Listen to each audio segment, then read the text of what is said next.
Power Radio. Tune in and power up.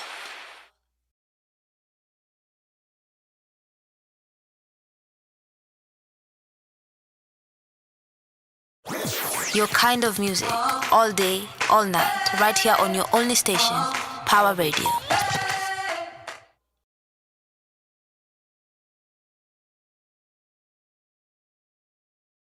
Power Radio.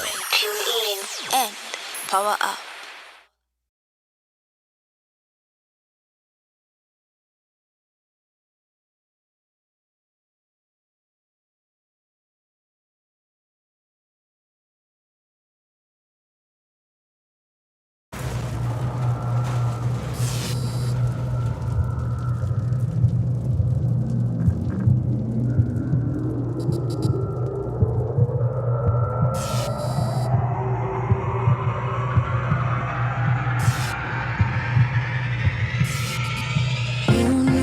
Got the beautiful Miss V on them vocals.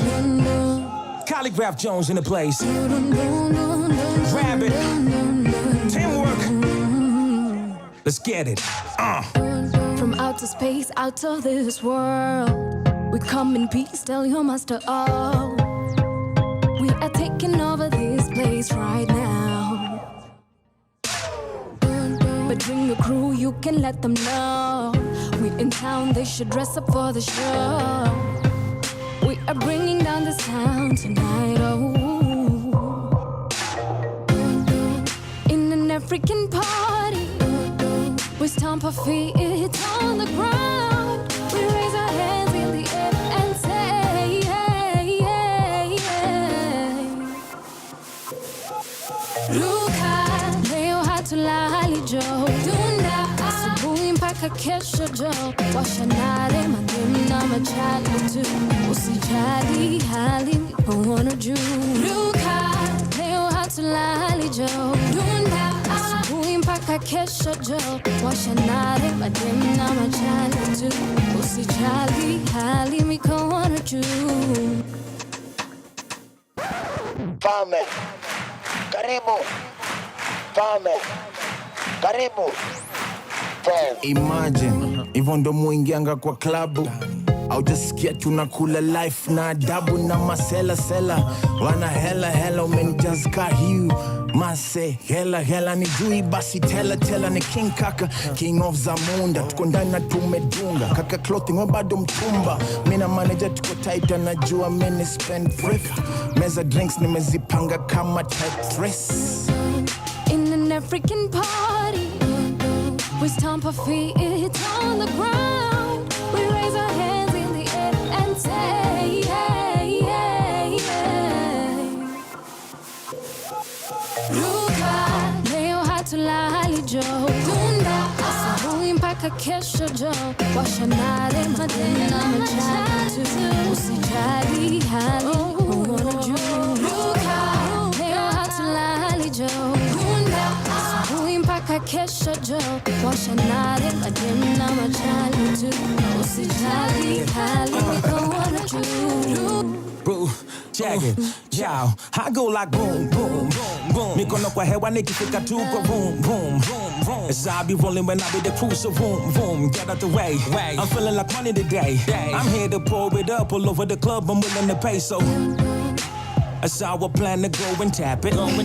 Hey y'all, V, what up? Let's make it happen. I'm here to get it cracking. Shorties are telling me that I'm attractive, cause they be feeling the swag, I'm classic. Call me Papa Jones, and that's it. That's it. I'm on. Luka, leo hatulali Joe. Asubuhi mpaka kesho Joe. Washanare mademu na machali tu. Usijali hali mpono juu. Luka, leo hatulali Joe. Asubuhi mpaka kesho Joe. Washanare mademu na machali tu. Usijali hali mikono juu. Luka, oh.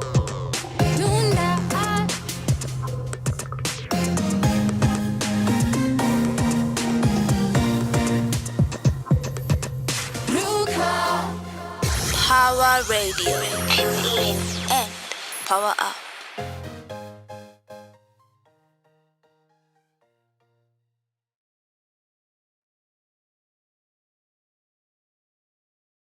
Woodala, Chwadkino, Choke. Yeah. Wow. Yeah, watch out for the microphone from Dandora. Towadhinya Nairobi, check it. Mombasa. Yeah. Wow. Maji. Hey, yo.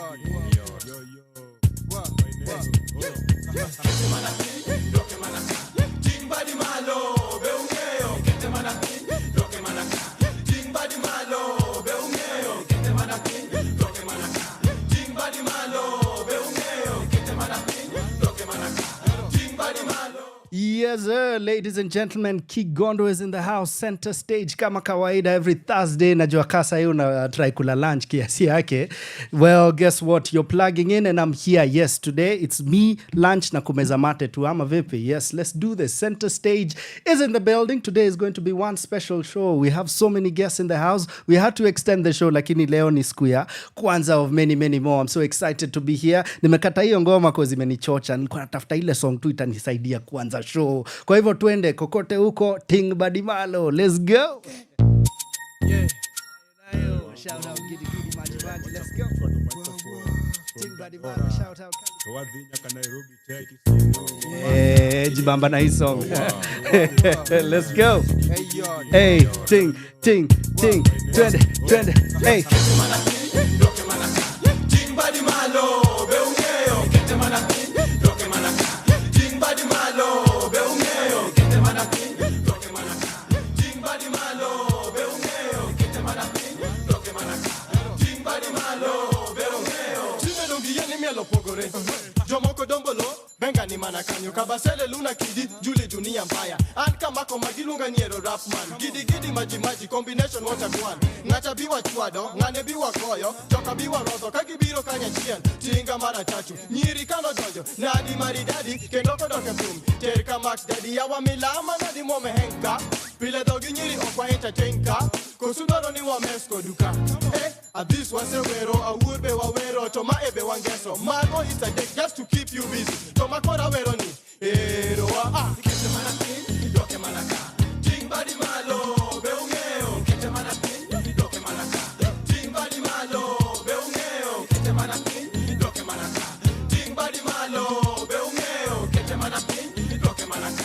Timbadi malo, beungeo. Mae gidi from Chengelo Sokidi, Arap Gidoluwa Kawamiel Ginyakiti. Link titi, mondi chiku mana iti, winzig mawacho kata ine dala pacho. Achako pako mayo, I'm not for hiring. Abilo umi kakana mo ungi water hazing. Let's say Kisumu, yani Westside Connection. I represent niggas from all over the nation. Achado microphone, kechangeo gimwati. Mojo saya chwado tum, maji kilobu. Toka chaka donjo ka, gidi cha cha cha. Era donjo cha cha cha, gidi cha cha cha. Kete manakin, doke manaka. Timbadi malo, beungeo, kete manakin, doke manaka. Timbadi malo, beungeo, kete manakin, doke manaka. Timbadi malo, beungeo, kete manakin, doke manaka. Timbadi malo, beungeo. Baki polise mateko ekorio. Kitu kidogo mi maskini mobetelo. Pesa to pesa kaki spend emba mata. Kimi anachwete thu, hakuna matata. Ase donjo, wanadada pojo. Wavunja mifupa ka, sama mapangala. Ma emit, maloka talingala. Watachumiwa, iwe niza kolanga has converted to hip hop. I rap with the luo non-stop. Nyaka chop up the top, apeyo. Utaweza kweli, maji ya makoro riembo meli. Yawa, welcome to Kisumu Pacho. Another MC KRS wajo. Kosoko fio numu domindo step gichacho. Anyi so, Nairobi weto chacho. Kete manapin, doke manaka. Timbadi malo, beungeo, kete manapin, doke manaka. Timbadi malo, beungeo, kete manapin, doke manaka. Timbadi malo, beungeo, kete manapin, doke manaka. Timbadi malo, beungeo, kete manapin. Timbadi malo, kete manapin. Timbadi malo. Jomoko cho Nairobi wacho ni one time. Yo wacho do microphone to you work two time. Kata fake, kata tek, kata chikore. Kata wang, kata much, kata bumbore. Mila tamaduni mar Kenya wa. Yalo luo era rap, yawa mano emangeo. Wali woki mchuze shinda ata palomega. Tamu kasukari ama sumbu ya omena. Tera nyakisumu kate yudo hatba. Backward, forward, kata pukore. Mila rap tu, inyalo goyo nduru. Kati go ui, kata tero buru. Kete manapin, doke manaka. Timbadi malo, beungeo, kete manapin, doke manaka. Timbadi malo.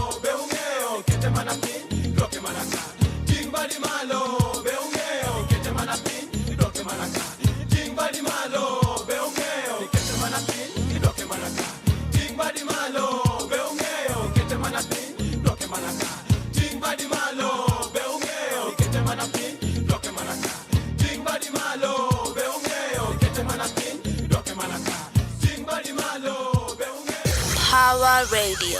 Tune in and power up. Yes, sir. Ladies and gentlemen, mambo vipi maze, center stage is in the building. Tutafute kila mahali from Twitter, Power Radio, on IG Power Radio pia tuko, and everywhere else unaweza fikiria. Sijui ama tuna TikTok ya Power Radio. Ni vile mimi sikuangi TikTok, so siwezi jua, but nita confirm. Nakaa tuko, then nitakwambia where to find us. PAWA Radio pale IG, talk to me. On your YouTube, tafadhali enda pale, tumia link, mafans wako wote waambie, guess what? Kigondu is in the building. #Kigondu is on. How you doing, maze? The last time I was here, tulikuwa tunaongea na watu kadhaa juu ya vitu kadhaa na unajua kile mimi kufanya nikikam, we review the week that was in performances, we review the weekend that was in performances. Ingekuwa show ya futa, tungekuwa tunaongea vile season napeleka watu. Well, guess what, there are seasons too when it comes to entertainment. Tumetoka 2 season ya awards, the award season across the globe. Hapa nyumbani tulikuwa na WIFA not too long ago. In fact, most of these guys wamekana hizi trophies out for less than a week. So we'll try and see who won, talk about them, hopefully invite them here sometime soon. Pia tutaongea juu ya KTAs. Well, I don't think I have anything else to say about the KTAs. Winners waliget kile waliget. Nakumbuka kuna mtu ameenda pale online, big up Shiviski, akasema mnapewa aje Indomie?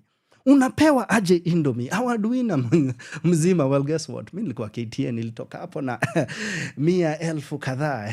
Praise the Lord. Hallelujah. Well, hiyo ni lucky yangu, ya watu wengine sijui. Labda watajitetea na wabigi wao na itakuaje. So tutaongea juu ya KTAs, tutaongea kiasi juu ya Oscars, tutaongea juu ya Mike. I watched Mike. I spoke about it last time. Najua reviews za kadhaa zimetokea. What do you think? This is one of the most anticipated films by one of the biggest directors right now.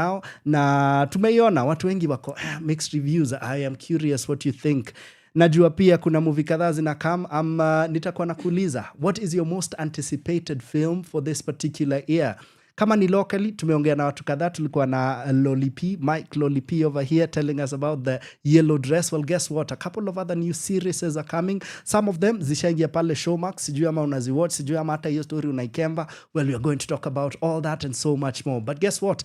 The live events are out here live despite the rains. Na tazifanya zote, from stand-up comedy to theater to dance. And these are the guests that we'll be having today. Well, guess what? Ase wote nimewak now in different capacities. Ama nimewawatch na mimi ni fan wao. So big up Paul Muiruri and the whole Art Zone Entertainment. Watakama tuambie juu hiyo event inakam when it comes to the dance floor and the dance vibe na kila kitu around dance. Mimi sita try kudance. Kanta try kudance, mtazicheki pale online na tutafanya kiasi yake kuwachocha.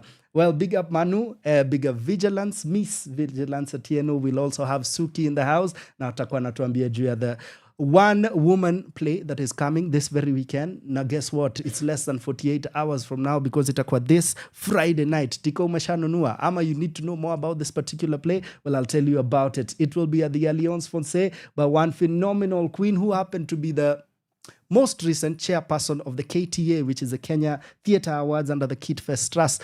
Now, watakuwa guest wetu wa mwisho. Tuko na stand-up comedian ambaye amefanya kazi all across the globe, a good friend of mine. Umse amejulikana sana kwa sababu wase walikuwa wanasema anaka Gideon Moi. Well, he does have political commentary. He does have a new sketch show. Hiyo imegonga. Sketch show out here. I'm curious if you're watching sketch shows by Kenyans. Do you think they're funny? Ama wewe unagojea tu kuona SNL ama juu? We are too Americanized, mazeni. Na nasema hivyo nikisema me too bana. Mimi niko influenced tena sana na hip hop na sikatai, and I'm so grateful. But Quincy Jones alisema New York ndio inajulikana kwa ilileta hip hop, ama at least the mecca of hip hop. Quincy Jones alisema it all began in Africa. So I'm doing what I should do. I should be representing the culture. Sitasema mengi for now. The next plug will be talking about a few other things, as pia tunachambua everything I've told you we'll be doing for now. Situjibambe na mziki mazei, playlist nyingine ngori. Kuna nyingine pia nilikuwa nimeprepare ya PDF na ulicheki tulikuwa huko live. Well, hiyo pia nitawachezea kiasi yake. Tutasikiza watu so diverse and very conscious. Well, I'm here. It's your boy. #Kigondu is on. Nipate pale IG at KIGUNDUW. Nimespell jina ya mtu mwingine KIGONDUW. Hala at your boy at Center Stage KE _ pia nipate hapo. Utapatana na Keshi, yeye ndio atakuwa na kuongelesha on the other side. Na tutaendelea kazi as for now. As for me and everyone in the studio including my producer, tunasema watu wapone homa. Na kama uko na homa, vaa mask. Let's go. Power Radio. And power up.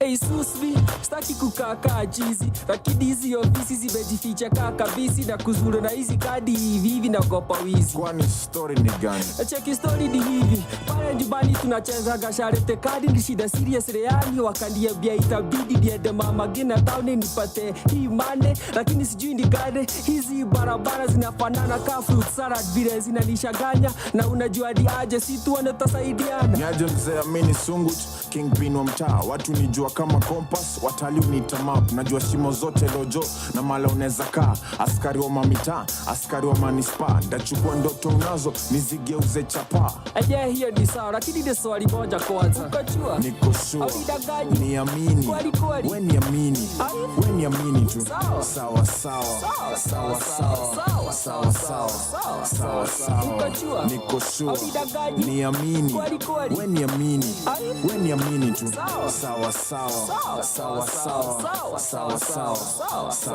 Hebu nionyeshe hiyo tikiti, nionekani origi, ndio nijue una West dha ama shutagia shilingi. Actually kadi bibiri, moja ni agiri 50, ingine ni bilioni. Brothers, you dip about.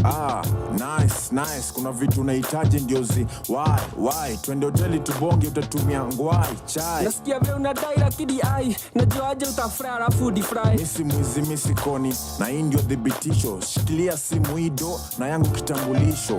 Ndio hiyo bishi yangu imefika mwisho, sasa tuishie ndio alafu wewe udicho. Unasikianga tu Nairobi, leo nitakuonyesha raha zake. Si unajua zangu ni supu na motura na KK na GK na KK kwa DJ, lakini swali kwangu ni moja tu I say. Ukajua niko sure niamini, we niamini, we niamini tu. Sawa ukajua niko sure niamini, we niamini, we niamini tu. Sawa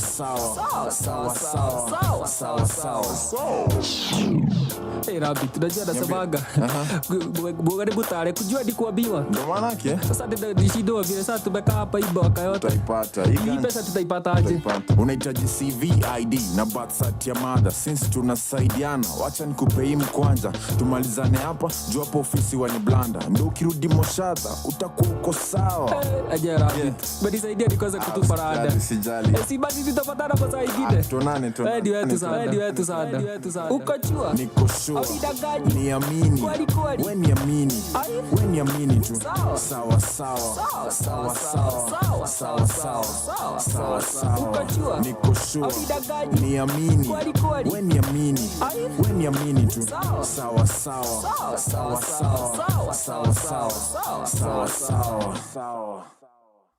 Power Radio. Tune in and power shit. up. I see you bumping my nigga HR out here. Yeah, man.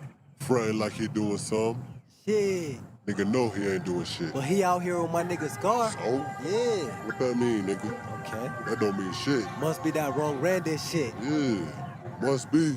Yeah, man. Why you always hating, man? Man, I don't hate, man. I just call it like it is, bro. I ain't tripping, bro. Come on, bro. You gotta appreciate niggas No, out I'm here. not, bro. I'm telling you the real, bro. Fuck you, man. You be tripping, fam. I know a trash, but I see a trash, nigga. HR, let's go. Check. Wrong Randy. Ya, zangu zimeshika zimeguantana, zangu zimeshika zimeguantana, sivutagi shisha au shada, supa kitisha na mkamata, supa kitisha tubanana, hakuna venye ntade yapana, akamna bishtaka unafanana, nikule niruke ka Lazarus, biti kikamini madara, biti kikamini masaka, kachumbari tena masala, mixa flani ya mabachela, flow ni chafu imeparara, kusini mpaka huko Marala, wandaka beef, salama, nipate street, marathon, don't do happy funny bunny clowns. Nani mkali up and down, mgani get to busting out. All you rappers funny, touch the funny around, not the shiny crown. Never dumb me down for the public. I keep it 100, I've been a G, took a ABCs. Homie, please take the emphasis. Get to know what the difference is between you and I am so devilish. I just kick it with my fellowship. I know you really feel that melody. All my women got that melanin. I just really get a better deal. Black keys, bit of membership. Outside, oh, we fellowship. Allah, it's out of co-op in Kowera. Clone tamu kama mozzarella. I'm just really getting fed up. This whole game is a setup. I just wanna get my bread up. Shout out Romano, my fella. Nina machizi masela. Toka Westlands mpaka Kiseri. Zangu zimeshika zimeguantana. Zangu zimeshika zimeguantana. Sivutagi shisha au shada. Super kitisha na mkamata. Super kitisha tubanana. Hakuna venye ntade yapana. Akamna bishtaka unafanana. Nikule niruke ka Lazarus. Zangu zimeshika zimeguantana. Sivutagi shisha au shada. Super kitisha tubanana. Akamna bishaka unafanana. Nikule niruke ka Lazarus. Zangu zimeshika zimeguantana. Zangu zimeshika zimeguantana. Zangu zimeshika zimeguantana. HR ufalo utawacha na hapa shada tunavuta zikifuatana. Wasupa wakuje mapacha na squeeze nasikia wanapenda kulambana. Ama zangu zimeshika zimeguantana. Rap ni kipaji, karia ni hasala. Alaki timiza ni mashallah. Nyi mnaona giza tuna sini mambuzi nyini mang'ombe yenyewe ndo nimetoka rimandu juzi. Nataka shore nitowe nyege. Msupa mduli na duri nafanya youth mana kuwerembe. Hype na kuje kirudi nabaki na wewe. Skade uko wapi nkodala. Na flow ni tamu kasha warma. Kama ni yetu ni marwa ndo maana ukichezea kwetu tamarwa. Barapa squeeze wana umama. Nasikia wengine walifungwa gachama. Si tukikuja tunaifanya na tutairecord kwa kamera. Snitch alichocha mob chief akadaini na siku mbili ya kwenda ocha jo. Alafu ngama na bonga jo catalog. Sizi gombana na mzaya amechoka do. Jaduongi woyo iwacha ngoni. Magoti zina kumoka pake rob. Haitaki asira inataka roja baita sundwa nikienda international. Zangu zimeshika zimeguantana. Zangu zimeshika zimeguantana. Sivutagi shisha au shada. Super kitisha na mkamata. Super kitisha tubanana. Hakuna venye ntade yapana. Akamna bishaka unafanana. Nikule niruke ka Lazarus. Zangu zimeshika zimeguantana. Sivutagi shisha au shada. Super kitisha tubanana. Akamna bishaka unafanana. Nikule niruke ka Lazarus. Oh my goodness, I'm trying to tell you, bro, this nigga fire. Come on, man, you gotta listen to Brody in that, man. Man, you right, man. This nigga fire. Bro, that shit back. Your kind of music, all day, all night, right here on your only station, Power Radio.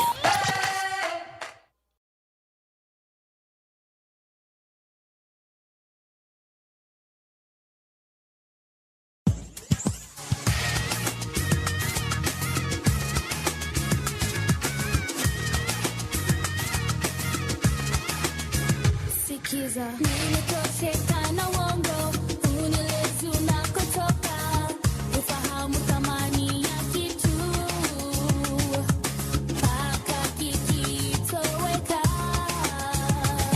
na kuomba njoo kwa mara mwisho, nikuone sitakupa jukumu, navyohitaji kuwa nawe, niwe na wewe leo tu.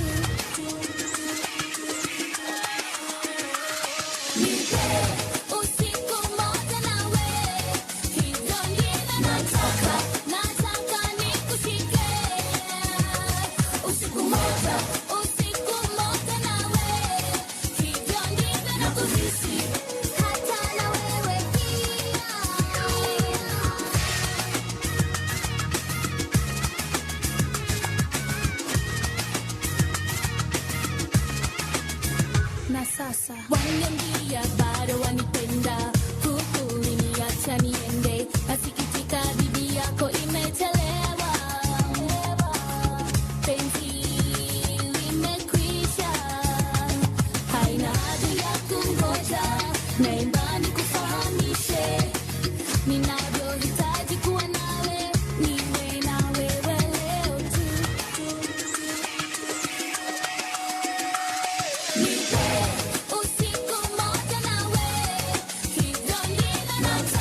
nishakuona mimi yaka tatu na sasa nashindwa mbona kazi yako ya kunitibu umeshagoma noma kweli uliendanga kusoma nimemisi siku zetu za bia na nyama choma kweli nimekukosa naona bado wanga siku moja ingine ni sawa inatufaa bamboo and you naomba niwe nawe japo siku moja tafadhali usitake zaidi kwa kweli hatuwezi rudiana machungu niliyohisi siwezi kuyasahau usikumbuke usuba sahau yalopita kwani hayo ni ya kale nipe usiku moja nawe usiku moja nawe hivyo ndivyo nataka usiku moja tu nawe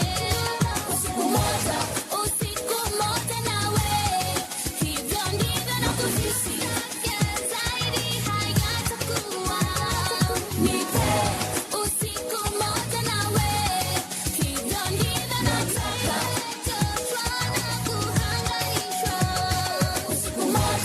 usiku moja nawe hivyo ndivyo nakuhisi zaidi hayatakuwa nipe usiku moja nawe hivyo ndivyo nataka Power Radio. Tune in and power up.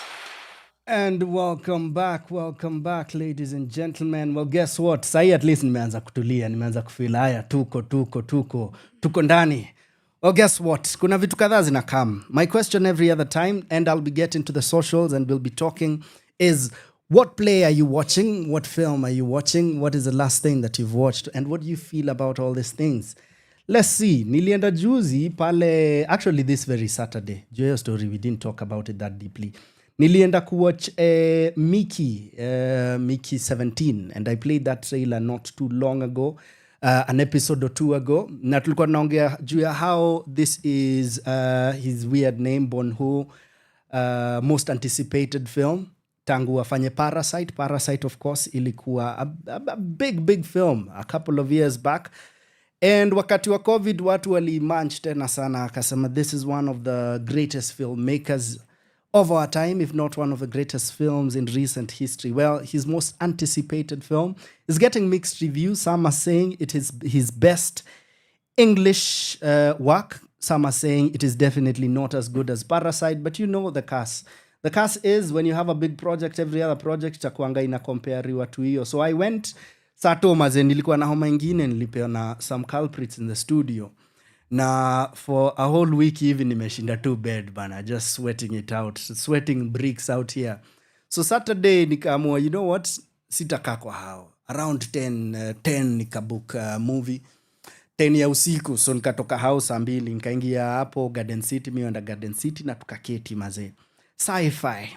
I'd categorize it. I actually think they're also selling it that way, as a sci-fi comedy, and it is set in a different planet, and the actors in there maze wamechapa kazi ingine fiti sana maze. So I'm curious, Kauli watch Mickey 17. Who was your standout performer? Usiniambie, well, the most handsome in there. Usiniambie the most provocative there. Just tell me who took you by storm. I'll break down every character in the next link, and we'll talk about the concepts introduced here. Is this a world that you'd like to explore? That is, if you've seen it. Is it a disappointing film to you if you've seen it? Is it exciting for you to watch if haujai watch? Na iko na mixed reviews. Sidhani nimewatch job yake ingine iko mixed as much as this. Then right before that, the week before that, nilikuwa nimeenda pia kuwatch a couple of films. Let's think about the last Kenyan film I watched. Actually, kuna ingine iko at the cinemas. Nimeshinda tu nikichorea. Maybe it's time nianze kuiwatch. Sino, tunasema na kutenda. Well, I'll play their trailer. Then you'll tell me whether this is a movie you'd actually consider going to watch. Very Kenyan based. Story yake iko around coffee and love. Hadi iko sponsored na Java mazena. It's still at the cinemas. Inaoneshwa Sarit, inaoneshwa pale mtaani pia, watu wa Garden City, watu wa Two Rivers, I think nimeiona iko pale. Watu wa Ngong Road, ni at least mko na Junction na mko na Prestige. We'll talk about it. That's the trailer I'll be playing the next time I'm here, and we'll talk about that as I'm breaking down Mickey 17. Otherwise, next one pia nitakuwa naangalia WhatsApp mnaniambia nini, pale Twitter mnaniambia nini, IG mnaniambia nini, Facebook for sure, ma dinosaurs tunakam kwenu pia na waenjoy, lakini hata mimi niko huko. Catch Power Radio PAWA on all these social media platforms. Tell your friends we are on. Yes sir, let's go. Power Radio. Power up. Yes, we Once did. upon a time it was a dream that didn't seem so clear. Headed to the top without a fear. And to think that you were gonna give up on this thing, oh dear. The blood and the sweat and the tears. Things getting harder, so far and yet so near. Earn the respect of your peers. Over the months and over the years. Nimetoka mbali na majama fulani. And the kids back in the hood, they be walking up to me. Fena ngoma zako ni kale. And it feels so good that they looking up to me. I'm not a hero, I just made a little something out of zero. And despite your circumstances, lift up your hands and say, rejoice in your struggle, rejoice in your pain. Jabulane, rejoice you will get up on your feet again. Jabulane, rejoice in your struggle, rejoice in your pain. Jabulane, rejoice you will get up on your feet again. Jabulane, I will see no evil, I will hear no evil, I will speak no evil, evil. I will see no evil, I will hear no evil, I will speak no evil,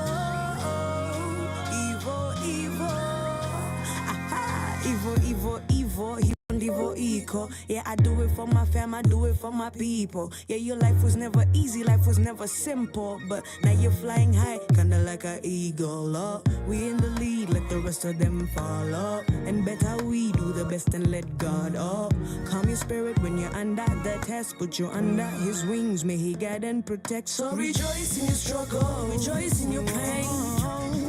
Jabulane, rejoice you will get up on your feet again. Jabulane, rejoice in your struggle, rejoice in your pain. Jabulane, rejoice you will get up on your feet again. Lift up your hands and sing it.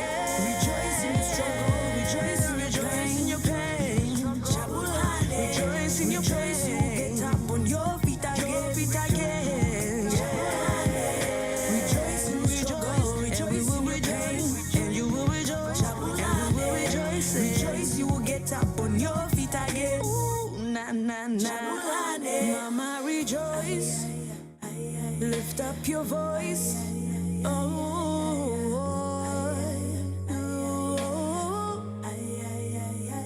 Papa, rejoice. Lift up your voice, yeah.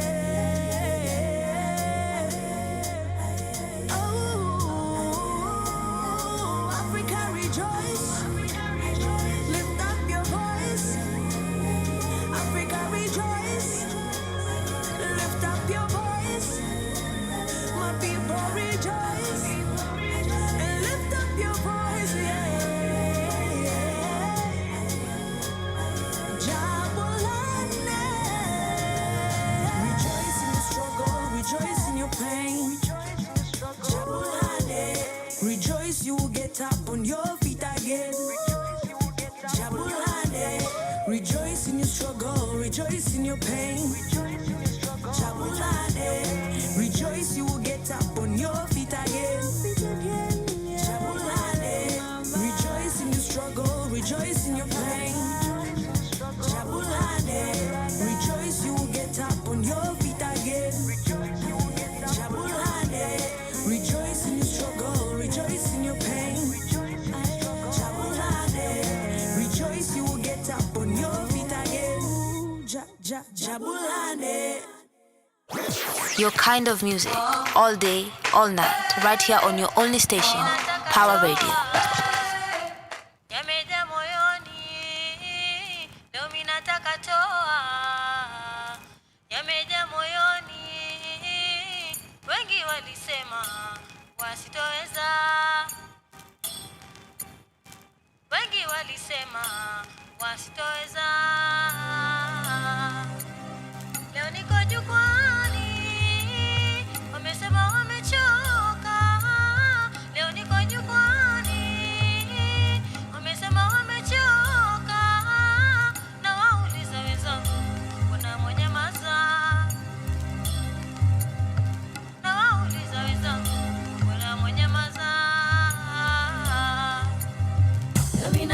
toa, yamejaa moyoni. Leo mimi nataka toa, yamejaa moyoni. Wengi walisema wasitoweza, wengi walisema wasitoweza. See when you are coming, you'll never try to put me on their side. I'm on shall strive until me survive on me tight. Consider the way me happy try to keep me on the rise. Dada shall keep me fire burning day and night. Mbona nyinyi nyote mnachuki nyote, mlidhani kuwa hatufaulu kokote. Tutajitahidi lengo letu tutoboe, haturudi nyuma ndoto zetu tupotoshe. Mimi nataka toa, yamejaa moyoni. Mimi nataka toa, yamejaa moyoni. Wengi walisema wasitoweza, wengi walisema wasitoweza. Nasty like chaka-cha, shika dem kamata. DJ rewind, let me hear you say, hey. Nasty like chaka-cha, shika dem kamata. DJ rewind, let me hear you say, hey. Now DJ, pump it up in the club, blow it up. Necessary noise in your ear, say, burn it up. DJ, pump it up in the club, blow it up. Necessary noise in your ear, say, burn it up. Kila jina liliitwa, nami nikawapuuza. Kila jina liliitwa, nami nikawapuuza. Nilijua watasema na usiku watalala. Nilijua watasema na usiku watalala. Nami nataka toa, yamejaa moyoni. Nami nataka toa, yamejaa moyoni. Wengi walisema wasitoweza, wengi walisema wasitoweza. When me come into the club, I hit you with it up. Now wine your body, wine your body. When me shaking all me dread, get out of me bed and wine your body, wine your. Maneno mimi sitaki, kujibishana na watu. Maneno mimi sitaki, kujibishana na watu. Umbea huwa sipendi, hasa mimi kuzozana. Umbea huwa sitaki, hasa mimi kuzozana. You have to stop, put your hands in the air, put them up quickly, jump like you just don't care. You have to do it swiftly. Stop, put your hands in the air, put them up quickly, jump like you just don't care. You have to do it swiftly. Mimi nataka toa, yamejaa moyoni. Mimi nataka toa, yamejaa moyoni. Wengi walisema wasitoweza, wengi walisema wasitoweza. Mimi nataka toa, yamejaa moyoni. Mimi nataka toa, yamejaa moyoni. Wengi walisema wasitoweza, wengi walisema wasitoweza. Mimi nataka toa, yamejaa moyoni.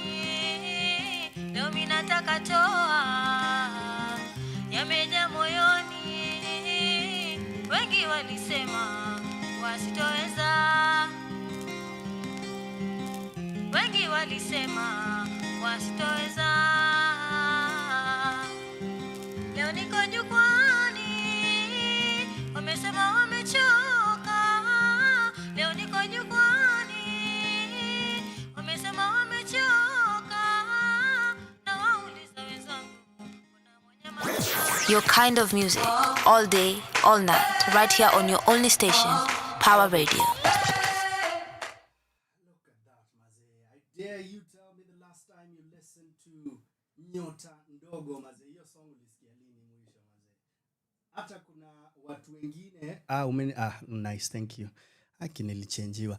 Well, welcome back, ladies and gentlemen. I dare you to tell me the last time you listened to Nyota Ndogo. Mi nilimsikiza 10 seconds ago. Na nimefurahia sana kumsikiza. Saizi ni OG. Na OG siku hizi hawaongeangi sana. Siku hizi OGs wanaonekana kwa ground tu. Na tumefurahia kuona the last time I think alibonga ni last year. I think vitu za Gen Z zikiendelea or slightly before then. And I'd be curious what type of music she'd be making if she was to join up with the Gen Zs right now. Maze tusikie hizi ngoma mpya. Nyota Ndogo on a drill beat. That would be so insane. But anyway, wacha to come to more recent things. Nilikuwa naongea juu hiyo filamu nilikuwa nataka kureview. Mike 17. Let's look at it. Imetokea hii mwaka. Bong Joon-ho is the director. As I said, award-winning, Academy Award winner, might I add. Na umse ako celebrated deadly kwa sababu ya concept zake insane. Like his style is very specific. His style is very noticeable, just like you'd notice a Tarantino film, just like you'd notice a Spike Lee film, and hopefully a Kigondu film. Wink, wink. Well, ipo siku, najuaje. Well, Mickey 17 imekuwa received, vile tu nimewambia in the previous link, hivi. Iko set in 2054 kama Sanctuary by Martin Kigondu. Wink, wink. Lakini si siku yake leo. Na ina star watu kadhaa nilikuwa nimemention performances zao zilikuwa insane. Well, number 1 on the call list, Robert Pattinson. Number 2, Naomi Aki. Steven Yeun. Sijui, hata yeye hajui kusema Kigondu. Tuendelee. Toni Collette and Mark Ruffalo. Watu wabaya sana. Character ya Mark Ruffalo imekuwa na controversy pale online because a lot of people are like, oh man, these guys are trying to mock Trump. Americans mostly the white active white America tuseme tu.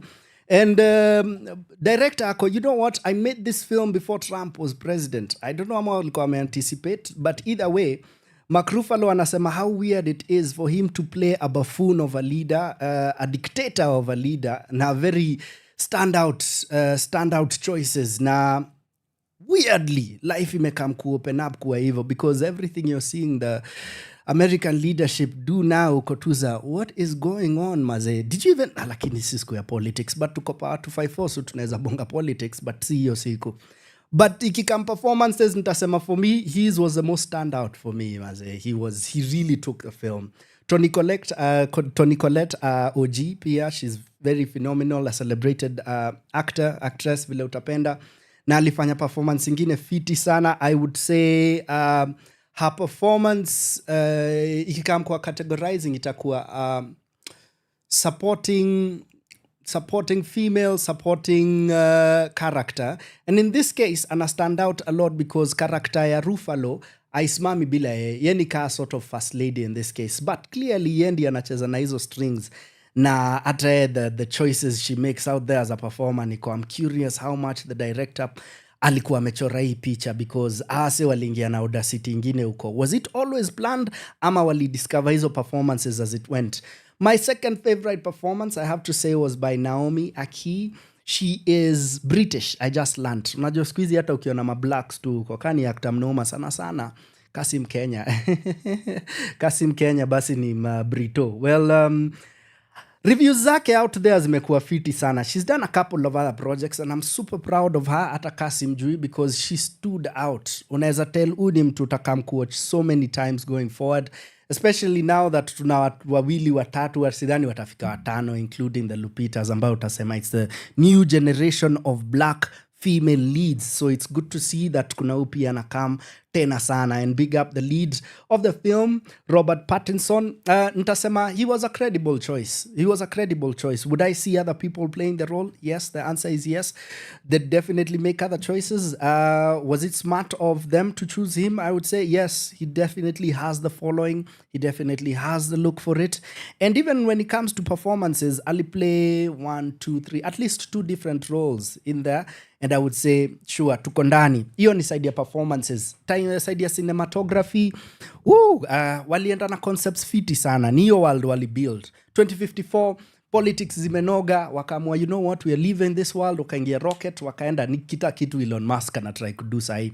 hii world wameishia wameget animals fulani hapo as understand, but kumbe ziko na intelligence. So character lead ana interact now because amepewa job fulani walikuwa wanahitaji expandables. Concept ya expandable ni you then become a human experiment where you can die and come back and die and come back. Unakuwa wana kimachine unakuwa produce synthetically, then wana add feeling into your body na pia mind yako. Spoily movie to concept to understand within the first 3 minutes. Now the plot itself, I would say for me was, I won't call it underwhelming, I'll just say it was very different. And maybe at times different is good. Different is what makes this one of the greatest directors of our times.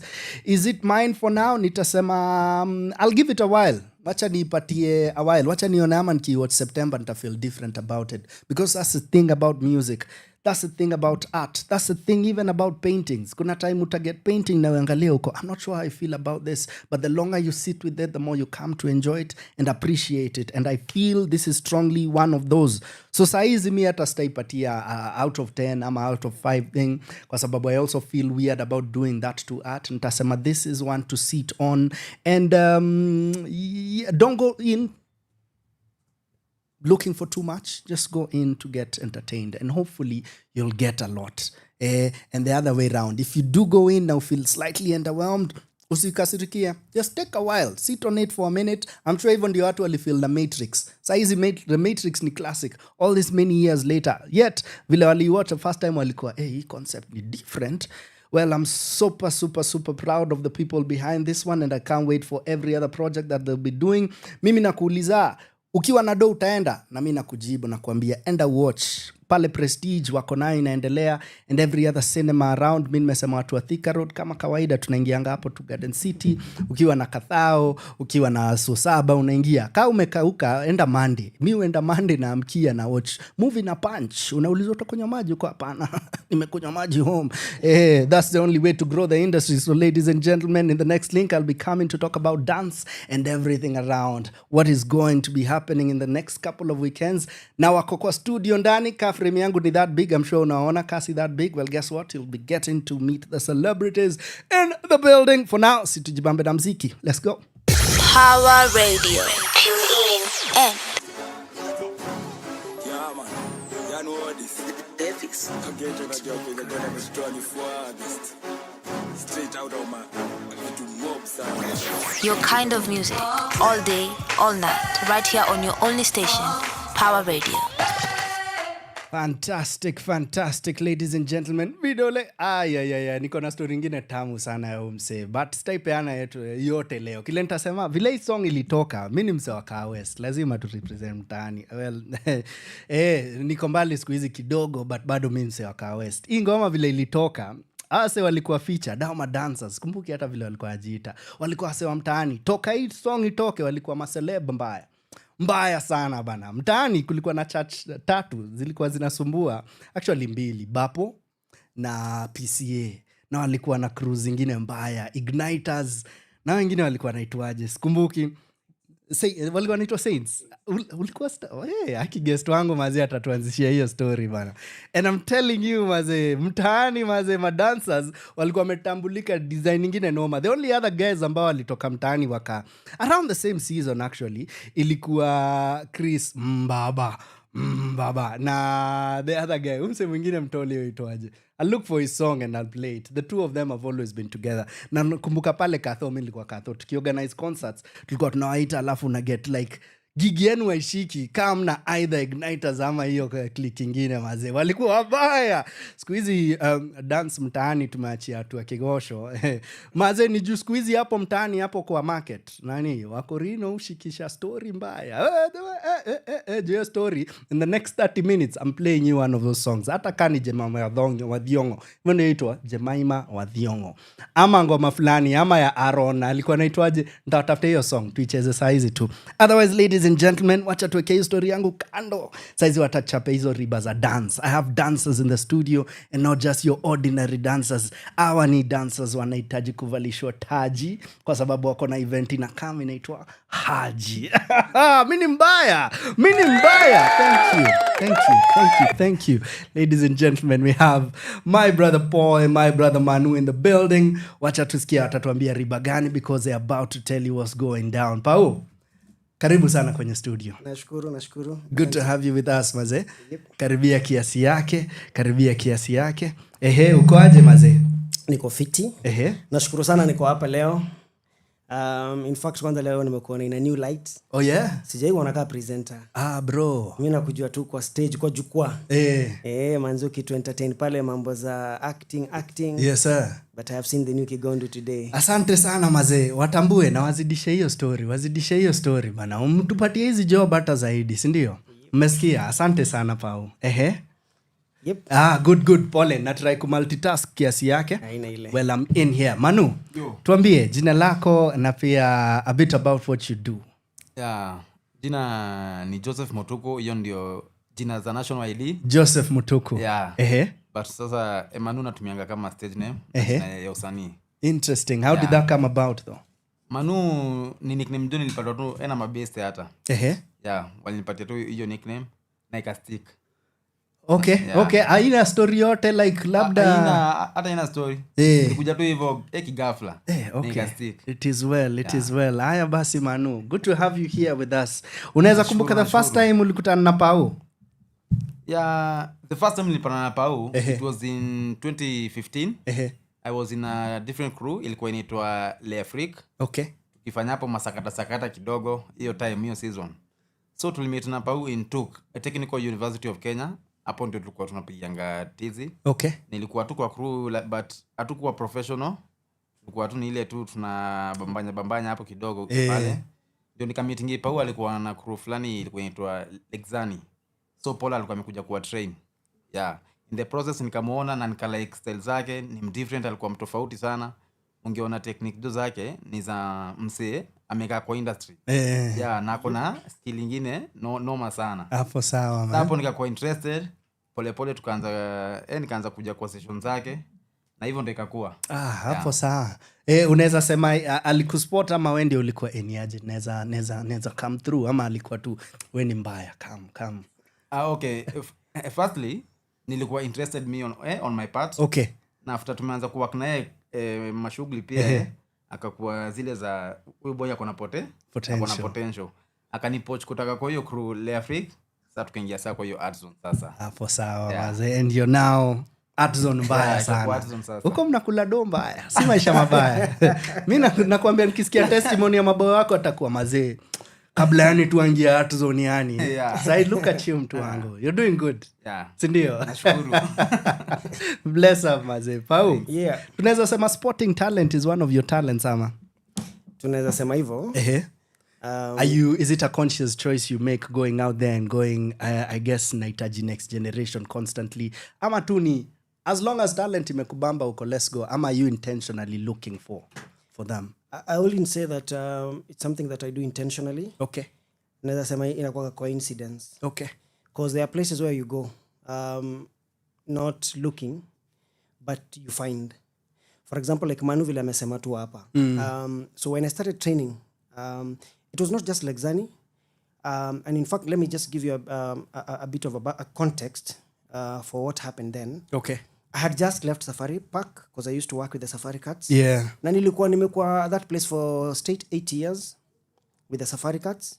But on and off, nilikuwa na dance pia na Sarakasi. Ningekuwa na dance na any other productions zenye zilikuwa in the country, maybe even from abroad. Kenya National Theatre, wapi. So nilikuwa na work na different productions, but consistently I had a day job yenye ilikuwa ni Safari Cats at Safari Park Hotel. So in 2014 nika call quits, nika feel like it is time for me now to nitoke huku nje pia nione industry na kaaje. Now one of the things ili push sana kutoka, it's because I felt like we have many talents, young people who are coming up na hawaezi make it kukua Sarakasi ama Safari Cats, because like those were like the two main professional bodies zile zilikuwa zina support dancers. So nikasema wacha nitoke pia niweze kupasi skill kwa watu wengine waweze kujijenga nayo. Hiyo ndio kitu ilini drive mimi kutoka na kuanzisha Art Zone. So for like Manu vile nilikuwa tuna train, nilikuwa naweza ona ule msee akona talent na na feel like naweza taka kuimpact life yake. Na ndio hivyo pia Manu alifeel pia ni aje manze tunaweza vibe, ni aje tunaweza wa join. Na imekuwa hivyo na watu kadhaa actually. I have had many people who have come to us. Parts zenu zina cross na uko, you know what, we could actually go forward with this. Yes. Napenda sana hiyo story, especially because my next question was to how you got into all this. Lakini pia nilikuwa nataka kuilea vizuri, ni vizuri umenijibia. Nilikuwa nataka hapo ndani ni plug in niseme unaweza sikiza story yake mzima on Busy Being Born podcast. Enda pale season 1 utaipata story nyingine refu sana, tamu sana. But for leo, wacha tusikize hizo pockets kiasi. Did you always want to be a dancer? Had you seen this as a professional undertaking ama ni by chance tu uli end up? Unajua hata na Safari Cats. Thanks to my parents. Okay. From way early nikiwa shule nimegrow mita interesting sana. I was born in Ziwani. Okay. Kaka. Ziwa. Nikiwa mdogo tukamove to Kisii, then we came back to Nairobi, tukaenda kuishi Huruma. Huruma ndio naweza sema hapo ndio shughuli ilianzia. Hizo siku unajua kina Manu amekamleta sisi manzi, sisi ni millennials, Corrada. So hizo siku kulikuwa na music store, if you remember. Kulikuwa na tu music store mitaani, tunauza matape nini, hata kuoga na CD. So hapo Huruma manzi kulikuwa na music store kalikuwa karibu na mtaani. Alafu hiyo time funk zilikuwa zimeshika mbaya. So nilikuwa ganenda kwa hiyo music store together with some other kids wa mtaa. Hatuko tunakatika mbaya.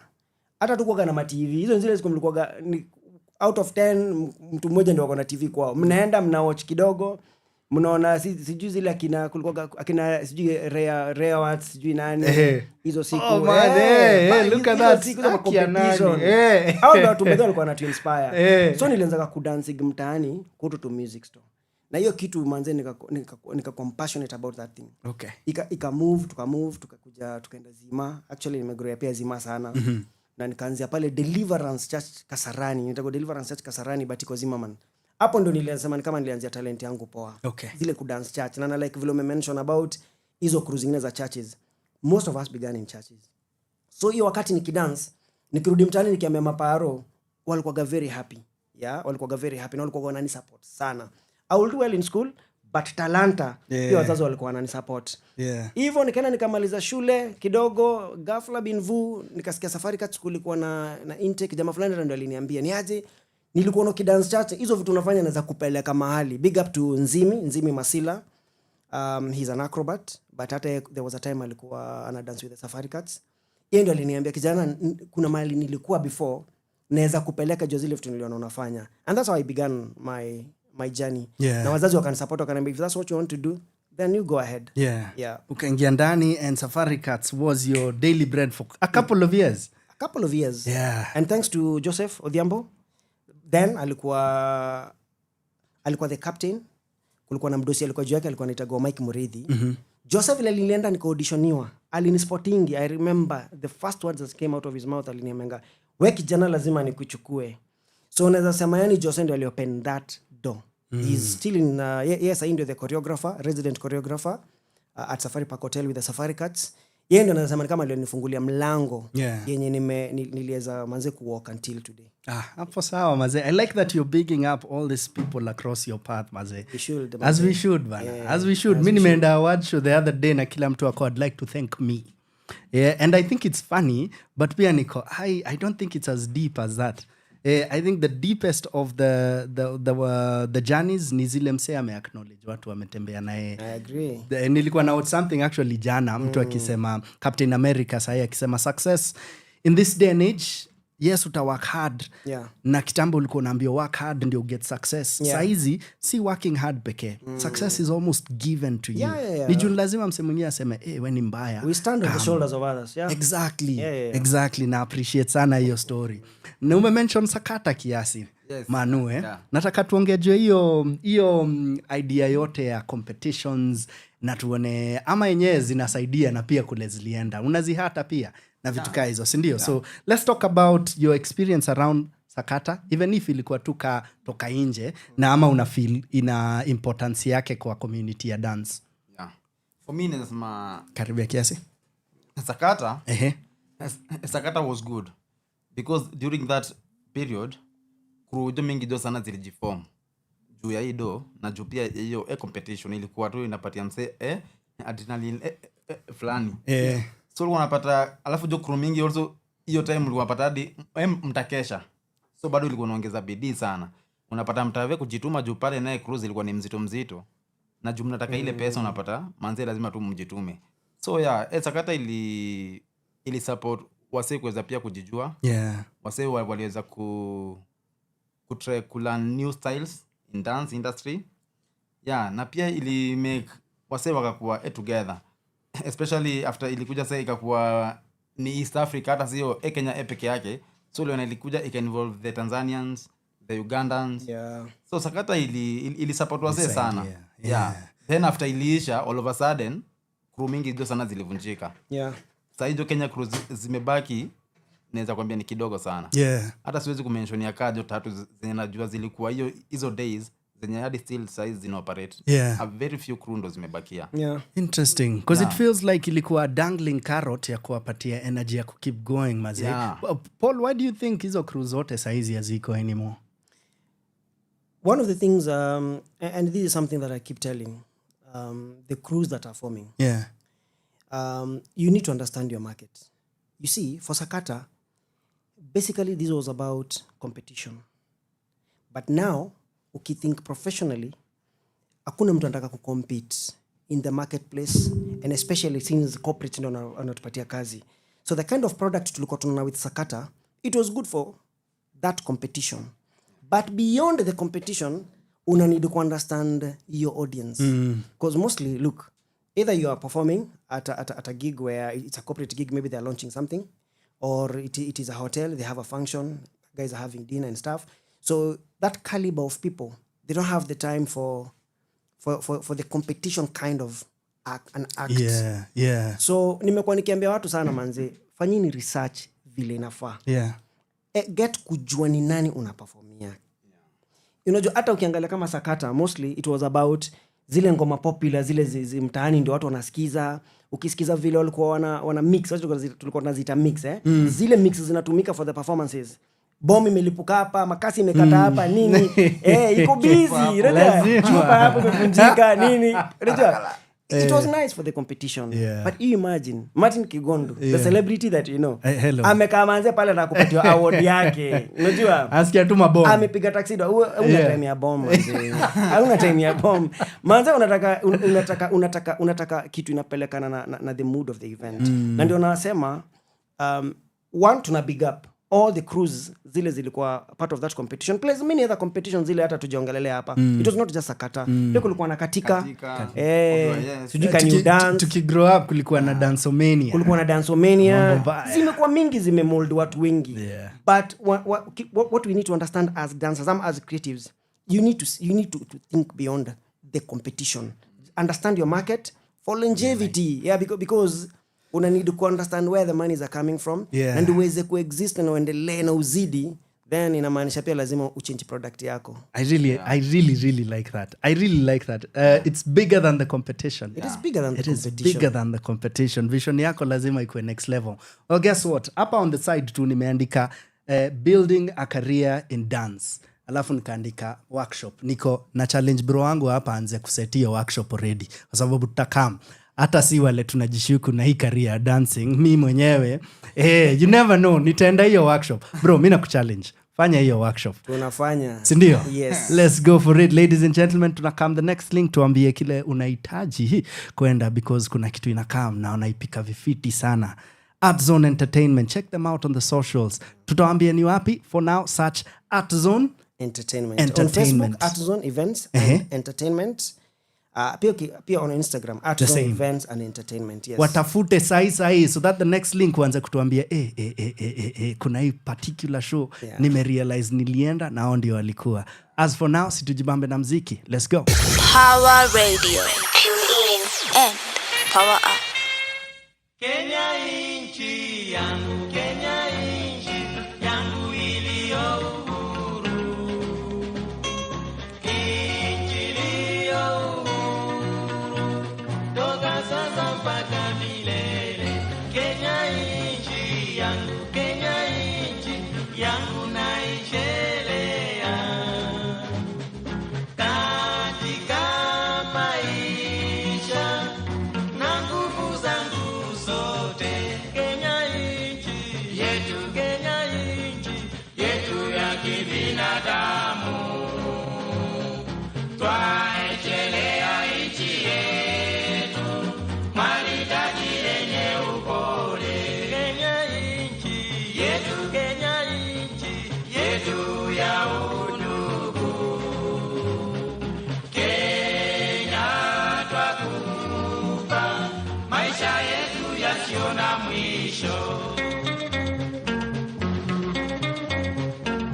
Power Radio. Tune in and power up.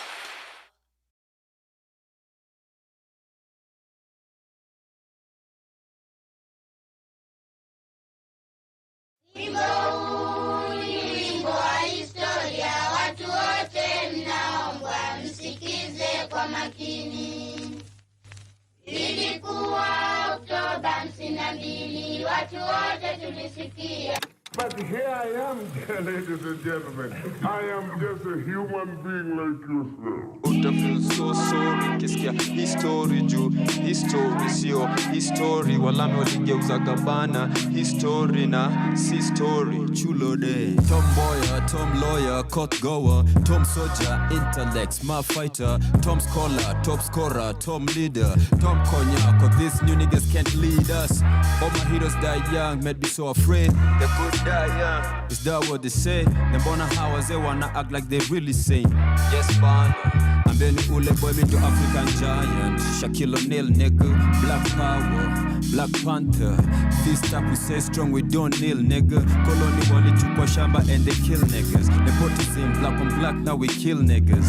Wako lonely, tough boy, niko lobbying, niko foreigner still okay. Jogo wa shamba wiki mjini, but still kwa hizi street daily niko koki. Kasi tomboya kungekwa na Obama, let us sink in before ni dive in. Koko outside ile time na form sign in, freedom fighting, backbiting, siko sightseeing, bana kwa nimeona mbele mimi ni sidekick. For political freedom, for economic opportunities, and for human dignity. This is my message to you. And I, and millions of other people, join you today in solidarity for the success of the struggle in which we are all involved. Timothy Dedon, sita surrender, skiza agenda, rasta kwa jela, akageziwa na maboy wake wa area, no wonder nilichoraga wale mamplaina, meda za cheddars, finya mawaida, finger complainer, till death mi nakimbiza kalenda, R.I.P. Kenoko Seti Kivela, best MP forever pale Kibera, freedom fighter, Winnie Mandela, cheza na agenda, Wangari Maathai, Wangari na Daina, Wangara lidai, Seti Kimedas, we Apollo hanga Don, 63 Kaujio Nyango hanga Bon, 203 bana bano Nyango hanga gone, saini bana mi pizo de Babylon, na choma Babylon, na hata nikisota siombi Babylon, mwalimu mina tambua Julius Nyerere, Milton Obote, cheki gown rada safi makerere, chore ya mamwere we. How you gon' win when you ain't right with them? How you gon' win when you don't fight regime? Minister of Justice hakuwahi pata haki, haki iwe ngao na mlinzi hondo nani, haki iwe ngao ya waizi waikwe ndani. Patrice Lumumba, tuko kin sasa, hii generation haina heroes, tuko kin siasa, tuko kin sasa, na tukis rasa. 5th July 1969, 5th July 1969. Dead president, my dead president, dead president, my dead president, dead president. Tomboy.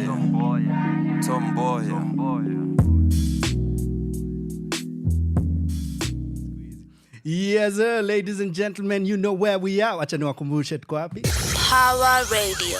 Tune in and power up. Unajua unajiuliza vile si tunajiuliza na Pau tu saa hizi. Okto alienda wapi 888, Dead president Tomboya maze. Big up Tomboya because hatuwezi sema big up Kasongo na najua unatucheki na unasikia hii story. Hatuwezi sema big up wewe. But anyway, si siku hiyo story. Leo tuko hapa juu ya story fulani ina come not too far from now, a couple of weekends from now maze. Na tuko na dancers wengine wanoma sana in the building, professional choreographers. Wameenda all over the place. Na nimesikia hii story kanibamba deadly. Kumbe unaweza enda makantri zingine na mtaani hujatembea sana bana. So story ni kwamba mimi niliwaambia nilikuwa Coast 2 weekends ago. But kumbe si mimi solo nilikuwa Coast. Manu alikuwa Coast juzi. Manu, hebu tuambie story ya Coast. Kulikuwaje Coast? Kulikuwaje? Coast. Hebu imagine manze nimeenda Kisumu. Yaani karibu jo Kenya nimeingia tu kaunti zote. Lakini ile kaunti yenyewe kwa nimetamani ni mbaya. Nimeshiriki kusikia pia venye nasifiwa manze. Yeah. Pale Mombasa Coast. Sikuwa nimeshafika pale manze. hata Paul anamuuliza tunaenda huko shughuli lini anaambia tu tuta So apparently umeenda out of the country a couple of times. Tumeenda Amsterdam in Netherlands. That was back in 2019. Tukaenda tukachapa a full 1 month there. Then tukarudi. Then on the same year on December tukatravel in Djibouti. Tumeenda for a small production. Almost pia tulipiga tu 1 week. Then we went again back in Djibouti in 2022. Ikikuja kuisha tena. But Mombasa ndio place kwa sijaienda. But ulikanyaga beach at least ama ulikuwa job all through? Manzi tulienda hapo kitu fani kutoka tufike Mombasa tulifika on it was on Sunday. Atuje jotoka ndani ya hoteli. Serious? Tulishinda tu huko juu saa shughuli ilikuwa nipa. Tunaangalia pale. Tunaingia Doriaso, kuna siku tulikuwa tunaingia a full day na kuna siku tulikuwa tunaingia siku nusu. So hiyo unapata tulikuwa tunaingia by saa 7 hivi. Tunamaliza by saa 10. But ni Mombasa ni place fit beach. Jamaa alikuwa anashinda beach hapo ni private. Buda. Hata hujaenda pale public beach kidogo. Tulienda pale Likoni pale. Pale hatukufika man. Lakini tunajua tutarudi jote tena huko soon I hope. Lazima tufike pale. Nimependa vile umesema I hope ukiangalia Pau I hope. Buda achora. Changamka. So clearly talent and discipline can take you to so many places, not only in your locality but even beyond the borders. Na challenge tumeona ni tumeongea all the guys who experience the sakatas and the rest, but the thing is unaona career zao zinadidimia. Na ningependa sana kuunderline history ya discipline and professionalism. Pau, I'm sure umecheki so many things going on. Why do you think hata heshima yetu kawa sanii imeteremshwa? Naweza sema heshima inakuwa imeteremka sana because and actually this is something that I have sat back to think about. Look at the actors, tunaona wana do well. Productions zinaendelea zikisonga. 10 years ago ukiangalia productions hiyo wakati naangalia saa hii zimebadilika. Maisha maji nini Mnet imekuja imefanya mambo. But ikikuja nataka specifically kuangalia dancers and acrobats because those are the people that I work most with. One of the issues we have is that we don't have structures. And let me tell you, how you present yourself, it's how people perceive you. Perception is key, bana. Perception is the killer kit, it is everything. So you find that most people, they don't have proper structures. Like, for example, registering a business.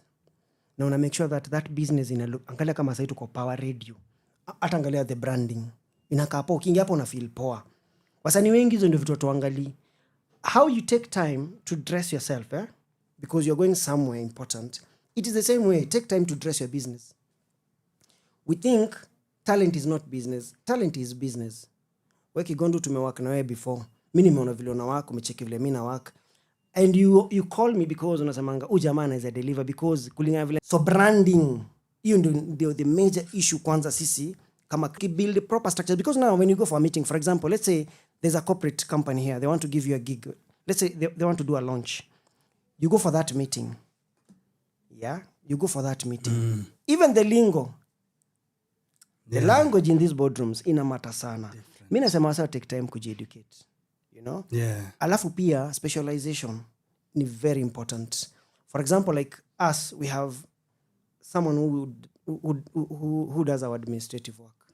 Mimi sitajishughulisha na hizo vitu. I'm a creative. I want to think about the product. But now when it comes to paperwork, when it comes to contracts, ikikuja na mambo za branding, sijui nini, there are people who do that. Sitaki kujifanya ati naweza fanya kila kitu. So tuko na division of labor, specialization, kila mtu anaweza fanya job yake. Na hapo ndio unapata wasanii wanaanguka. Unataka kukuwa jack of all trades. Mimi ndio nataka nijipige picha, mimi ndio nataka niende nijibagainie. Unaenda kuna jargon inatembea hapo ushiki kitu. Unasema yes, unapata contract, you're not even reading contracts. And when you read, maybe there are clauses you don't understand. Instead of having someone who understands that jargon aweze kukusaidia, ndio kujifanyia kila kitu. Na hapo ndo mali tunaangukia. Yes. Structure mazee. Look at that bana. Napenda sana wisdom nyi wase mnaspio bana. Na world experience yako. Umesikia vile nimeweka world experience. Mazee you're well traveled bana. Nice. Let's talk a bit about this coming event. Na najua the thing is, for instance, one of the next interviews nafanya ni a comedian. Yes, so tutakuwa na stand up special inakam. Theater kuna thespian anakam. Mimi mwenyewe ni wa theater, so tushaanza ku understand events you come up na unaweza ona comedy, unaweza ona dance, unaweza ona movies na unaweza ona all these other things. Concept ya dance na concert ya dance pekee ime specialize on that. Inakaaje? Na I'm sure mmefanya kadhaa. So unaweza niambia kiasi juu ya hata zingine mmedu kai ama this is the first of its kind? No, you've actually done. You've done a couple of others. But we'll talk about this. We'll talk about this. Because it is special in a way, but we've done a couple of productions. Okay. Yes. In fact, wacha tu spotlight basi. Tuanze naye Manu. Inakam.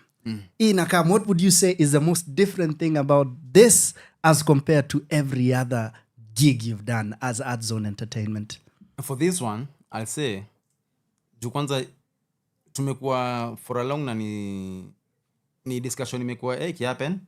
Tumekuwa tunataka host our own event, our own production for a very long time na tujawahi kufanya. Tulikuwa tunasema tu but tunapata tuna postpone, we keep postponing, but finally tukaamua sasa liwalo na liwe sasa. Lazima ifanye. So for this one itakuwa interesting, itakuwa tell this journey yenye tumekuwa nayo for all those years from back to in 2015. Right?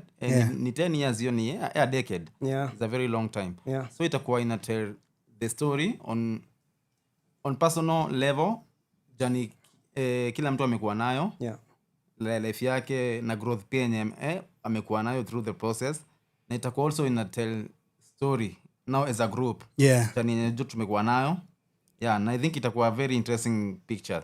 Wewe mwenyewe ukikaa hapo kama audience unaweza tell, wewe mwenyewe unaweza jiambia ni nini hapa ina happen. Good. And you can see the story through the piece going on.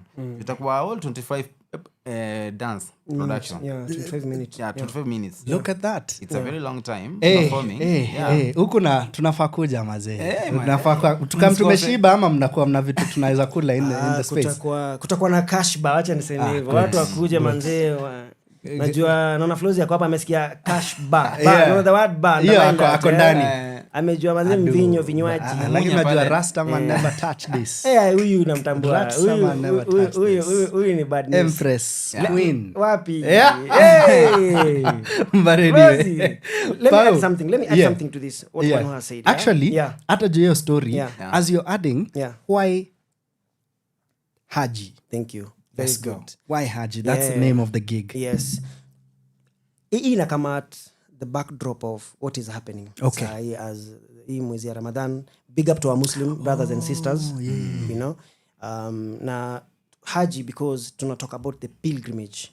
I know for them it is about Mecca, but for us, in our own context, pia sisi we are heading somewhere. So we have that ultimate place, which is like quote unquote our Mecca when it comes to this artistry. Na hiyo ndio kitu sisi tunaangalia. That Mecca can be anything, you know. It is for me nasema yani it is where you for Muslims, I know when you go to Mecca, it is a milestone in your faith, in that journey of your faith there. But as an artist pia sisi tunataka kumove, that's where we are moving. We have our Mecca in our minds where tunasema there's something we would want to attain. Unasikia vile kama baba amekwanga akidanganya watu mambo ya Canaan, akichocha wase na wapeleka Canaan. So kuna mahali watu wanataka kufika. Na pia sisi kuna mahali tunataka kufika. So at the backdrop of this holy month of Ramadan tukasema wacha tuseme Haji tu just kuweza kutupatia the context that we are journeying, as Manu has said, kusymbolize your journey. Kusymbolize. Manu amesema the piece ita depict personal journeys, but at the same time sisi as a team. Sisi as a team. But also most importantly, why this production, it is because for the first time, the other productions we have done productions in other events, in under other umbrellas. Like we have been in Dance Life Festival. It is not ours. We are just part of your featured artist. We are featured artist. For the first time, we are doing our own and in our own space. In our own space. Tumejani, tumefika hapo. Wewe, we are one of the supporters. Asante bro. So at Zone Studios, tuko pale Baricho Road. Amber House. So ni space to open up not just for us but even for other artists. Na tukajiambia why not have our own production in a premiere in our own space. Yes, sir. Even as we do a soft launch for our space where we invite friends wakuje waone the space, waget kuenjoy na waweze kujua that they're also part of that space. I love that, Maze. I love that. I love the vision of the space. Nakumbuka tukianza kuongea a couple of years back na hiyo idea ya space na finally kuona tu ikikam. And unaona soft launch as you call it. But either way, dream ishaanza bana. Hiyo haji iendelee bana. Tunashukuru Mungu kabisa. So I want you to tell us when and Paul na tuambie who else will be seeing perform in the space on that very day. So karibu sana Manu. Asante nashukuru. So itakuwa on 29th this month, March. Yeah, kama venye pa amesema hapo Ambaos Saturday. Yes sir. Yeah. Watu wakuje kama wameshiba na wakuje wakiwa ready. Tumanze kutakuwa ni kumoto. Hata kumoto manze. Simple boy manze. Yeah. Kutakuwa ni kumoto manze.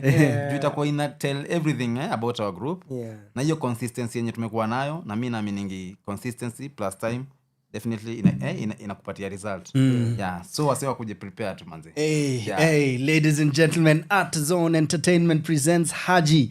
This is a dance production choreographed by one and only Paul Muiruri. Vile tu umesikia itakuwa wapi? Itakuwa Art Zone Studios ambayo ndiyo nyumba yao mpya maze. This guy is mini client hapo. Every other time utakutana na mimi hapo. Kwanza naanzianga hapo chini kula ka smoky kiasi, alafu napanda juu. Kwanza na make sure iko na guacamole baby. Mataki, imekuwa vizuri avocado mtu wangu. Alibad zinaenda at 800 shillings. Couples mnaipata by 1500 shillings peke yake pale kwa gate. Nao ndio tunatakata mkwe wengi zaidi hadi mwambie saa kumejaa. Hii ni thao, lakini hata ukipenda unaweza buy alibad yako na thao. Ndio useme mimi hata nilishalipa gate na utokee. Itakuwa 29th like we've had from 6 to 10 p.m. So you're asking, is it just music and dance that will be happening? Wacha Pau tuambie who else will be in the building. Tuambie Pau. Yep. So, yo siku tulikuwa, we felt like that we don't want just to be the only performance for the evening. Yeah. Tunataka pia kupatia hiyo platform wasanii wengine wale tumetambua sana kwa industry. Of course wasanii ni wengi, but why the two? Yeah. It is because wase pia wameza kutusupport in our work, tumeweza kuwa support in their work. Yeah. Na tunawatambua that wanafanya kazi safi sana kwa hii industry. Yeah. We'll have Checkmate Mido in the house ya siku. Checkmate ndani ya nyumba. Chikidi check. Very well. Nilikuwa, I think it was an album launch. Alikuwa anafanya not long ago at Gute. Yeah, hapa tu Gute Institute. Alikuwa alipiga show moja safi sana ya hip hop.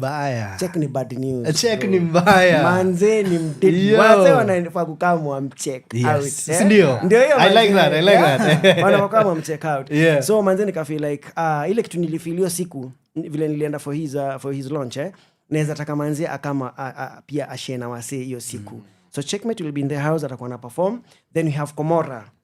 Big up Komora na mtambua mbaya, kijana mbaya sana kwa gitaa. Good. Yeah, na manze ni msanii ako fiti, ako accomplished vizuri, mimi na feel hivyo. And I would really want for people to know these artists. Wajua tuko na wasanii wa deadly sana, hawako kwa limelight.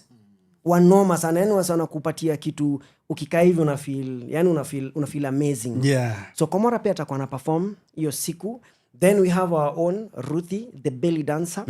Na we felt the queen herself. Yeah. Mombasa by the way memchukua, Flamingo Prideino memchukua all weekends, yani Ruth. We felt like tunataka kumleta Nairobi. Wait, so anashikanisha zote? Sasa itabidi, yani hiyo siku ndio understand how this gig ni important. Yeah. Ruthie amechukua off. The management at Flamingo Prideino, big up, wamempatia nafasi iweze kuwa Nairobi for the day. So she'll be there. She'll be performing. So wale wase wote wanamtambua pia wako in the house hiyo siku. And then sisi kama Art Zone dancers ndio tutatamatisha usiku. So we'll have the sets zitaanza. Wase wote wanatukatendrezia by the way. Maze katendreza zonyewe ni show. Ni show. So yeah, sisi ndio tutafunga. Sisi ndio tutafunga for the evening. Na vile tu Manu amesema, wase wakamu wakiwa ready. Not just to watch and enjoy the performances, but also just to meet other people, mingle, wase waweze kusocialize. Manze hiyo show itakuwa ni vibe. Yani tunataka wase wakamo have a good time. Yeah. Wase waweze kunetwork. watu have drinks, watu wajibambe, watu wakule mziki. We'll have a DJ in the house, we have not decided who yet, but pia mziki itachezwa. Kwa hivyo it's not just about the live music itakuwa inacheza, but pia itakuwa na DJ mwenye atapigia wase playback, wasikie the tunes zile wanapenda, awapeleke magharibi, kaskazini, kila mahali wanataka. Maze mimi mwenyewe nilikuwa niko ndani ya nyumba hiyo day, lakini bana mboka imenishika sana, nasikia tu vibaya vile sitakuwa bana. It's going to be a good one. It's going to be a good one bana.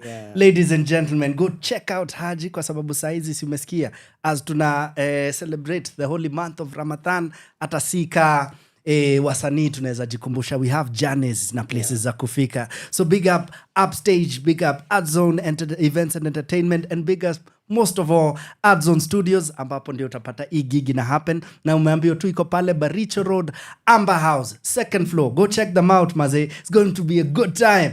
Checkmate in the house. Nataka tuingie na ngoma yake maze, ndio ukiulizwa gigi likuaje useme very well.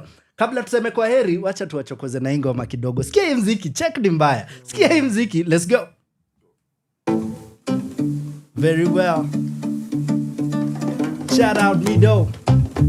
Shout out Adzone Entertainment, Events and Entertainment, and wacheki 29. Get your ticket already. Details za ticket power natuambia tu sahi. But nikikuuliza ama umebauta niambie umefanya nini?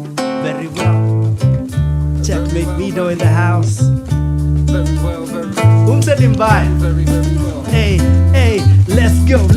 Wakiuliza how are you doing, nasema very well. Hapana maze. Ngoma mbaya bana. Maze, umsedi mbaya. So nitauliza tena, tunagetaje hizi tiko kabla tuendelee? Hizi tickets ziko kwa mtandao. Enda kwa our social handles, our social pages. Facebook @Zone Events and Entertainment. Make sure unatufollow for more.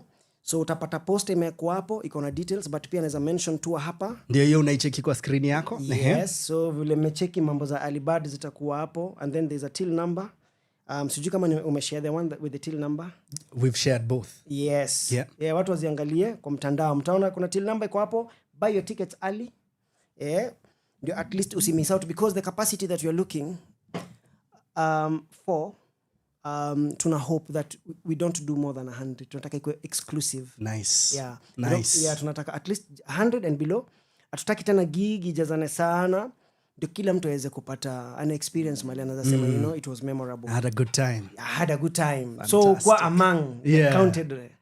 Tafadhali be among the number bana. Be among the number. Ladies and gentlemen, 3236952. I'll repeat that. 3236952. Enda ubuy tiko. In fact, let's do this. Ukinitumia pale Power Radio useme nisha buy tiko. Kama umebuy moja nitabuy hiyo ingine. Hii ni yangu na nisha promise. Kama umebuy tiko sai na nunua ingine moja. Ukinibamba nitabuy hata mbili. Let's go. Very well. For now, asanteni sana Adzone Entertainment. Kazi iendelee wazee. Kazi iendelee. Mimi ni fan. Najua nakutambua wazee. Mimi ni fan wazee. Checkmate Video, take us away. Power Radio. Tune in and power up.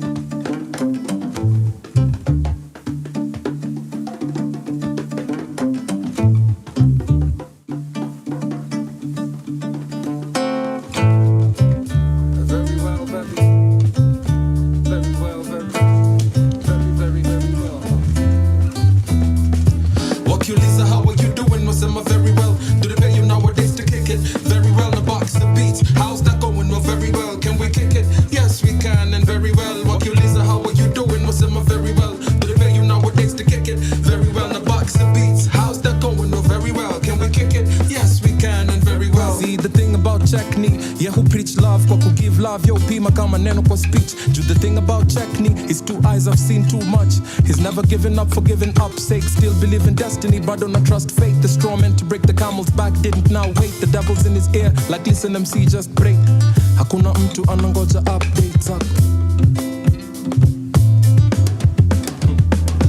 Wakiuliza how are you doing? Wasema very well. Do they pay you nowadays to kick it? Very well, in a box of beats. How's that going? Well, very well. Can we kick it? Yes, we can, and very well. Wakiuliza how are you doing? Wasema very well. Do they pay you nowadays to kick it? Very well, in a box of beats. How's that going? Well, very well. Can we kick it? Yes, we can, and very well. Come the man of still, cause it's still at it kama Clark Kent bila kryptonite. Kubigi tuna hypnotize at it card rate, kileta beats sort of tofauti ni see headphones ni beats a box off. So welcome to right now, this gift in your presence is our present. The essence of forever is right now. Keep your mind clear, go very well right now as we speak. Leoni memory right now as we speak to. Leoni memory right now as we speak to. So walk you Lisa, how are you doing? Was Emma very well? Do the you nowadays to kick it very well. A box of beats, how's that going? Well, very well. Can we kick it? Yes, we can and very well. Walk you Lisa, how are you doing? Was Emma very well? Do the you nowadays to kick it very well. A box of beats, how's that going? Well, very well. Can we kick it? Yes, we can and very well. Can we kick it? Yes, we can and very well. Can we? Yes, we can very well. Can we? Yes, we can and very well. Can we biggie the box? We can and very well. Can we do this thing very well? Can we do this thing very well? Can we beatbox and steps very well? Can we kick it very well?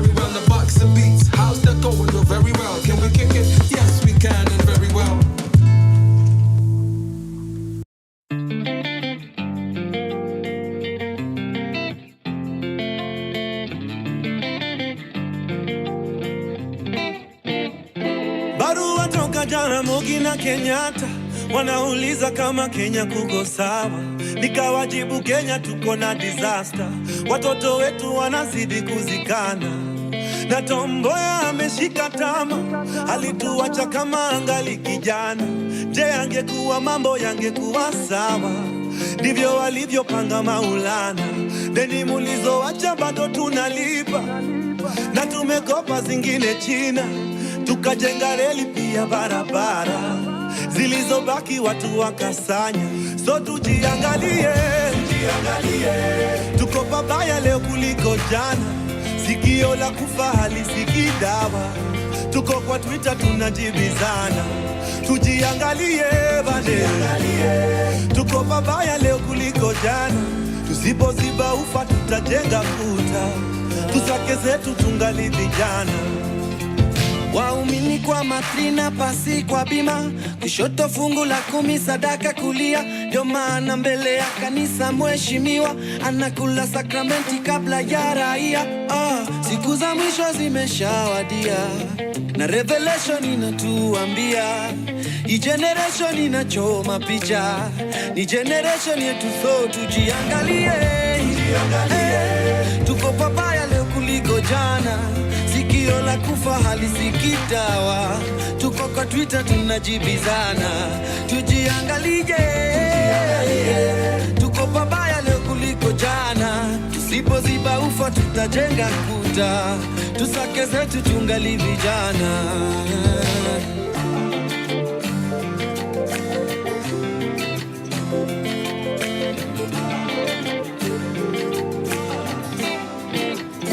Mishuki alisema tufungeni mikanda, ona leo twavuna tulichopanda.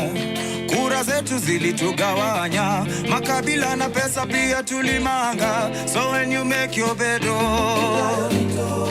usingizi gani tumelala? Tutajua tujui, Vision 2030 tabaki ni story. Tujiangalie, tuko pabaya leo kuliko jana, sikio la kufa halisikii dawa, tuko kwa Twitter tunajibizana. Tujiangalie, tuko pabaya leo kuliko jana, tusipoziba ufa tutajenga kuta, tusake zetu tungali vijana. Mdosi aliniambianga freedom never comes for free. We vote tribe ama real cash, ask Boni. Tuna Roma lia mwezi ta JSU plus dogi. Wal mzima Twitter keotindo fast body. Ban pictures in Africa, black coffee and none. I'm richer than my neighbor but we're both in a slum. If the rich always win, why should the popular run? Unless democracy ni wants you say my only for fun. Na hii weekend tuko church tunauza sura kabisa. Post ya haga wenda poa sana na caption ya scripture. Kayo ndo gospel pitisha bagi ya sadaka kwa club, yeah. Traffic madragu baindai, traffic mandai zina drag. Kwa maya mwizi ya memeki stories za shamba ame grab. Kono inahonga imevaa bracelet ya color za flag, yeah. Power Radio. Tune in and power up.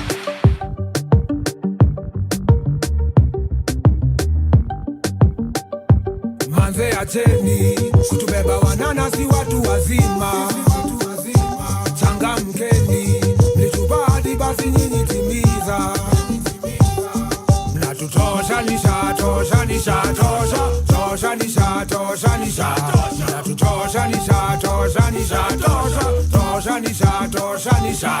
Naitwa Naja, youth leader wa chama tawala. Tumemok mashinani kufungua tawi la chama. Morega utakuwa lami na power. Jugavani yetu mtajua haki usawa.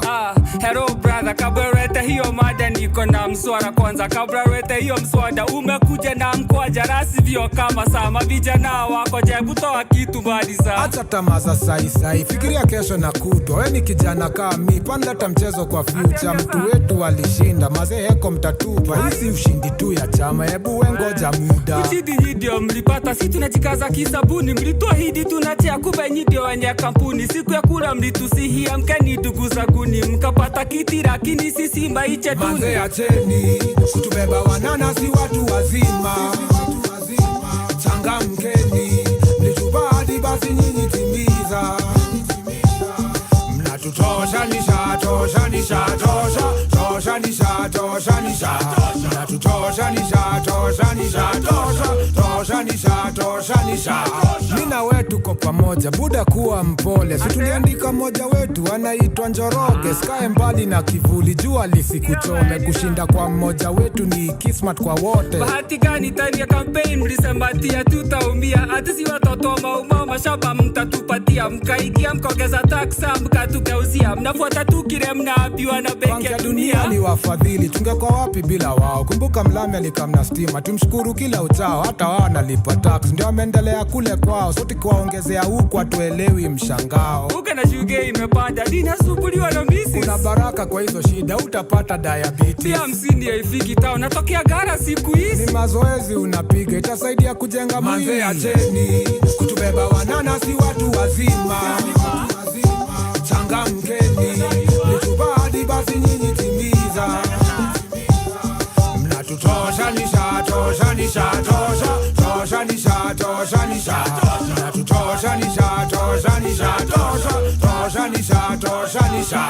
Rekida nyenyi wasembli kwa mnatuejoe. Kutupa baroho na huru baro sasa di makonvoy. Kazi matua za dunia kama Fasco adagava. Pesa ya mafuta ya kupika mlitupima na mkazama. Mnatukura mkituliza, mnatuma mkipuliza. Kicha pesa ya kanisa mnasupport na miujiza. Hizo doto za mchana mnatuchorecha na giza. Mnatuigiza nyuki kwa mdomo mnatuchosi tukimia. Wilbaro, ayili kwa lugha ya biashara. Hata Concorde udaikira imebaki wawili kujaza. Kijana kujitetea kwa denge utumia lugha kumbamba. Lakini si tukifanya the same tunakuwa wabaya. Nchi saa inapitia shida tunafaa kuombewa. So wachungaji wakitusupport mnafaa kuelewa. Hii maandamano unaona tu ni ya kuchochewa. Kenya nchi ya amani, wakubwa wanafaa kuombewa. Sasa kijana kwa nyumbani amekosa kazi yako na amani. Kenya ni nchi ya amani inafaa kuombewa. Na wale wamelala njaa bila kitu sahani wana amani. Kenya ni nchi ya amani inafaa kuombewa. Na wale wagonjwa wana madawa wamelazwa hospitali. Kenya ni nchi ya amani inafaa kuombewa. Mbona nekedera kulia saa mbona nakuuliza hizi maswali? Kenya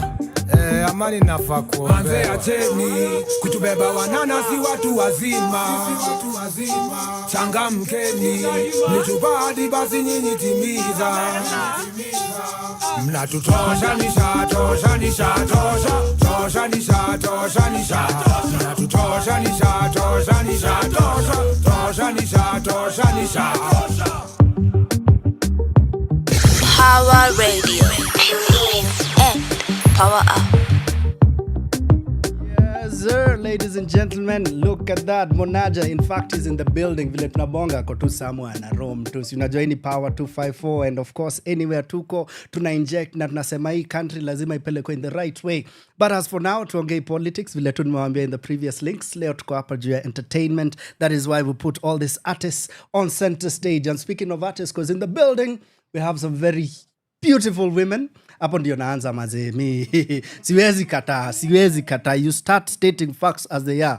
These are queens in the building who I'm about to have a conversation with, and they'll be telling us, Rona vile nimesema tu queens, watatuambia juu ya nini about my man, my choice. Hello, ladies and gentlemen. We have a very watu wanamwonanga wanaingiza baridi wako kai waseketie wako ndani ya nyumba. Well, guess what, this time sisi ndio tuko hii side nyingine tuko KTA.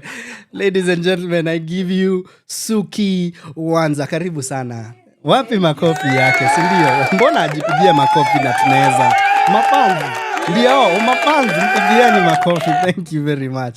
Habari afternoon Suki. Yeah. Good. Thank you very much. Aki ndio nakumbusho tuko wengi ndani ya studio. Karibu sana Vigilance. Thank you so much. Good to have you with us. Good to be here. Nafaa kuintroduce as an award-winning producer ama vile inafaa, si ndio? Karibu sana. Cheza chini ya maji. Wasikujue sana. Humility tuliachia Masi. Unajua? Masi director pia ako ndani ya nyumba but ako I'm a humble woman of God. Unajua? So anyway, Suki, normally Thursday afternoon, what would you be doing uko studio? Mungu Thursday ningekuwa class. Ungekuwa class. Ningekuwa class nafundisha watoto acting. What do you teach? Exactly, ushajibu acting. No, I teach theater and film at KC University. Yes. Okay. So actually, today I would have acting class. Okay, do you enjoy? Is this one of your favorite classes ama unapenda something else? So I have different classes that I like. I like acting mostly for stage, interestingly. I like project planning and management. Okay. Because I believe, even as much as acting is a passion and but it's still a project. We have to make money from it. Yeah. And then I also like costume and makeup. Oh, you do? Yes. This is a fun. But hata nakumbuka movie ya Zipi sasa ndio niko. Yeah, I remember this. Look at that. We once had Zipi on center stage. Oh. Na aliku big up, by the way. Just story, I remember it was one of you's birthday. It was either yours or hers. Birthday ya juzi ilikuwa ya nani? Yake. Ilikuwa yake. Aya, so hi Zipi. Turudi kwako tena. Teaching, how long have you done the teaching? This year is 10 years. Wow. Yes. Wow. I have been teaching since 2015. Hey, how does it feel looking at the industry and most of them ni wewe umewafunza? No, I'm actually a proud mama. Good. Mama bear. I'm very proud. Yeah. Because I'm seeing people whom came in first year looking green behind the ears, scared, not so sure what they wanted to do. And right now they are actually moving mountains in the industry. Yeah. Well, yourself, are you a product of KU? No. No, you're not. How come? I've always associated you with KU. Guy Jess, wacha nipigie my alma mater. Please. I am a product of Maseno University, the only university on the equator in the whole world. Hey. Oh, is this a fact? Yes. Hey, makofi. Lakini sijui tunawapigia kwa nini? Well, but anyway, well done. And University of Nairobi. Oh, look at that. Yes. Look at that. I've always associated me on a gang ya KU na niko well, Suki is there as well. I am grateful because mi na beef na watu wa KU, but that's for another day. Nitaanza hapa ma story na zitatufanya tutrend alafu tutauza tikiti za my man, my choice. I tell you. Anyway, tuko na producer pia ndani ya nyumba. Producer, Thursday afternoon, what would you be doing? I would probably be on set somewhere. Okay. Or I'll be in the office just working on some paperwork. Yes. How does it feel to be award-winning? Ni God. Ni God, man. Ni God. So far, ni God. Yeah. It hasn't been easy. I'm a proud product of Kenyatta University. Ai, nimekuambia nitaanza hapa tu trouble. Kumbe it was I'm a no proud product of Kenyatta University. Yeah? You hapo Thika Road tumefanya mambo.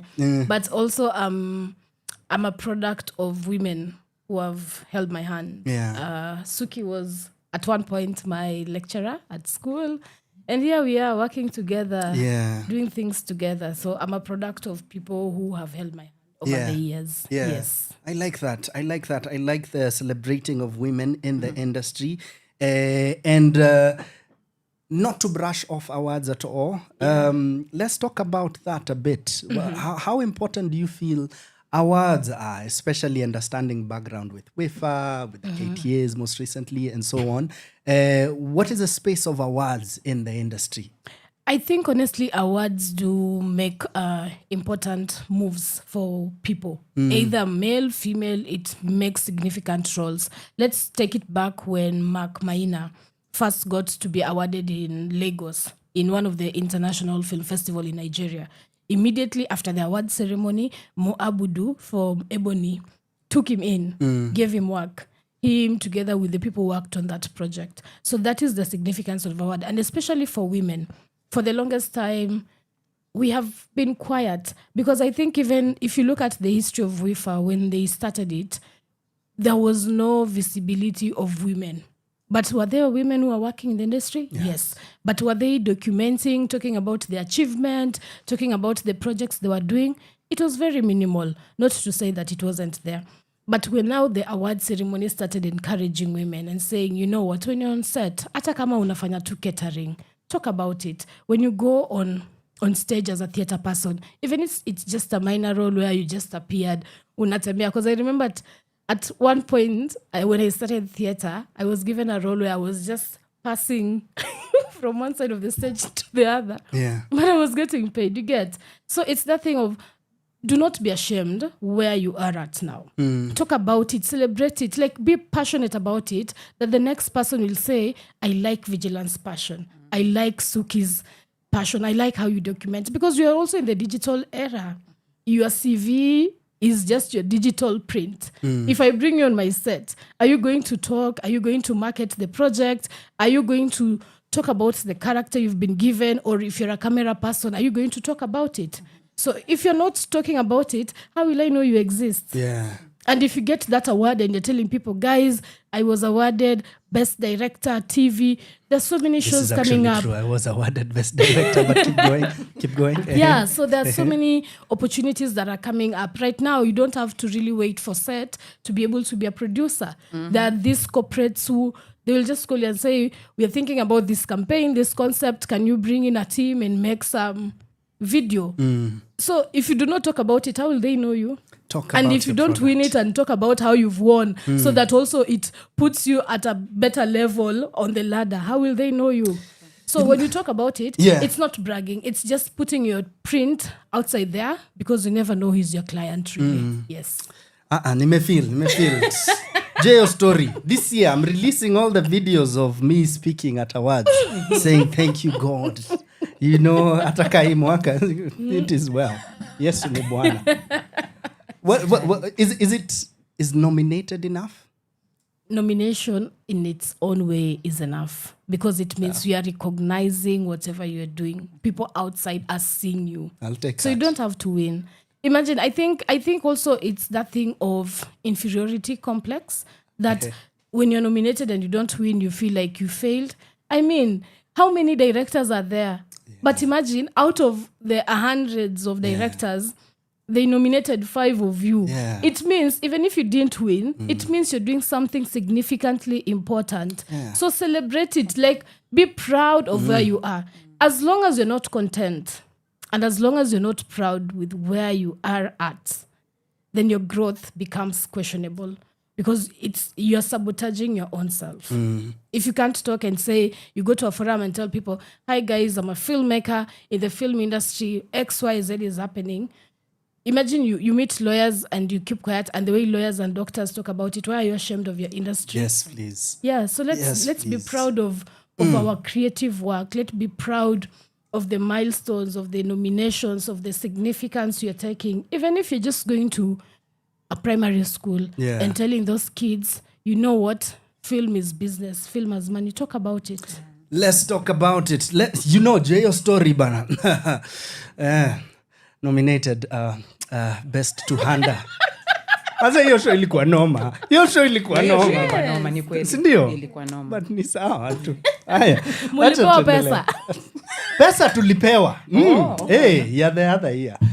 Nini? Lunch is on you. Na Indomie. Ndio tutakula. Aya, let's get into it, Suki. How do you end up on stage? When was the last time you were on stage as a performer? Aki, the last time I was on stage was 2018, which is 6 years ago. 6 years ago. For Too Early for Birds Brazen. No. Yes. I actually realized I have not been on stage since then. I have done a lot of film, TV, but I have not been on stage. Look at that. Look at that. Meaning this and the previous one have both been directed by women. Yes. Do both women happen to be your students? Yes. Oh, hey, you're doing good, Suki. You're All of doing them, good. yes. Had you missed it? No, I had. I clearly had. Yeah.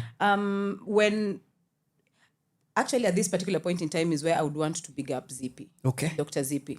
Because Zippy has done one-woman shows, I think, since 2018, 2019. And so, I would always look at her and think, oh my God, that requires courage. I would really want to do something like that. And so when I got someone, we sat together, we decided, you know what, let's write the script. It worked. We're like, oh, okay. Why don't we put it on stage? And that's how we decided, let's just do it. Got in there. Do you want it to be a one-woman show? Yes. Let's do it. Good. I met with Mercy last year during Kid Fest. I told her, oh my God, Mercy, imagine I have an idea. I'm thinking of doing a production. She was like, bring it. Bring it, we do it. And that's how I am finding myself on stage. On stage in the next 48 hours. In the next 48 hours. Counting. In the next 24 hours. It's 24 hours. Yes. Actually, yes. Yes. Well, this is a performance about love, betrayal, and grief amidst societal pressure. Yes. It's focusing on this particular woman who is very familiar to you. Yes. Without giving us too much, tell us a bit about the getting in there, the courage of getting in there. Are you questioning yourself a lot, especially when you're writing, then questioning yourself a lot when you're performing? Yeah? The getting in there, that is what I'm interested in. Tell us a bit about that. Yes. Imposter syndrome is real. Yeah? I think when we were writing, we probably had 4 serious drafts.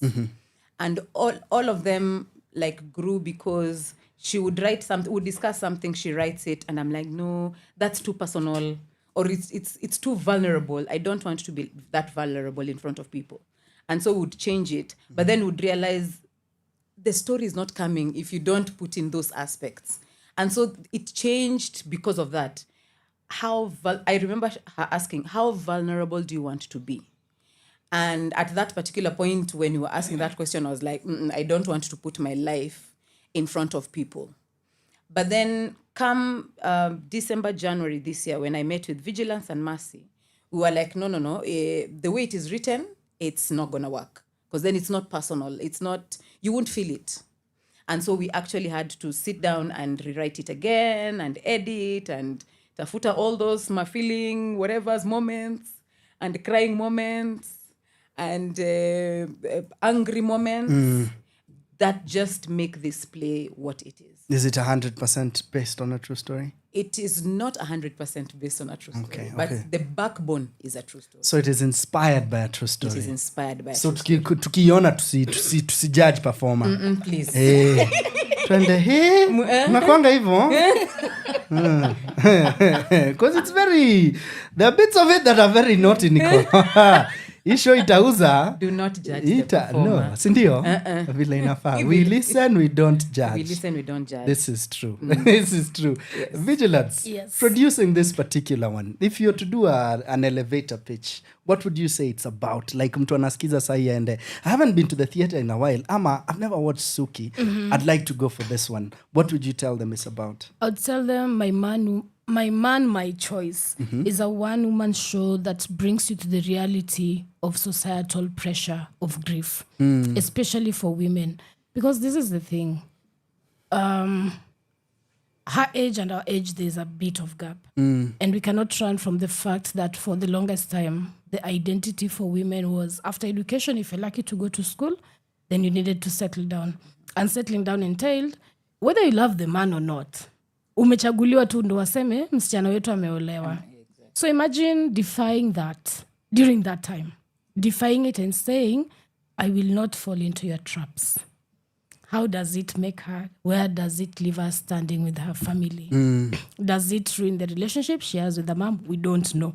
Does it make her uncomfortable with her friends who are already settled down? I don't know. Yeah. Unless you come to the show. Exactly. It's when you'll get to know. Yeah. And you know what? I like that because when you come to the show is when you'll also place yourself. Yeah. When they're, in that situation, I was and you know, probably I'm producing this and I've not even watched it. Yeah. Like, I told them, me, I'm not attending your rehearsals. Mbona utaki kumjudge?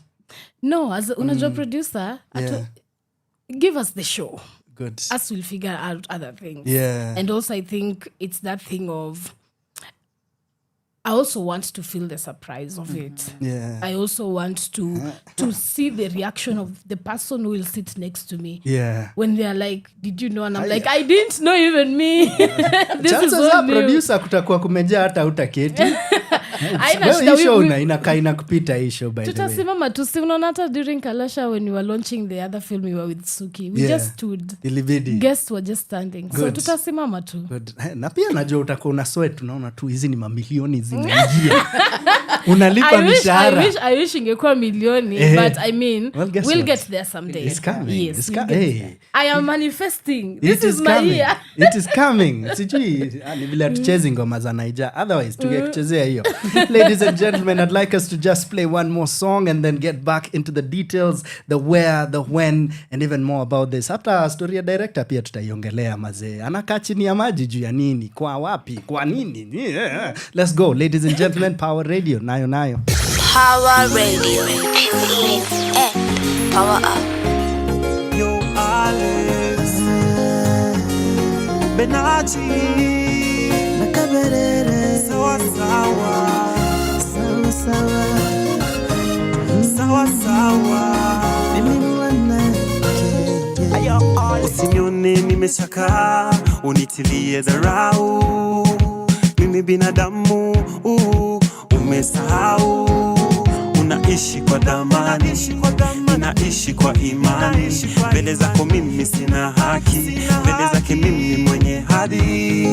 Fahamu kuwa Mola ndiye aliyeniumba mimi na wewe. Fahamu kuwa Mola ndiye aliyeniumba mimi na wewe. Mimi mwanake, usiku nitalala mbele zake Maulana, sote tuko sawa.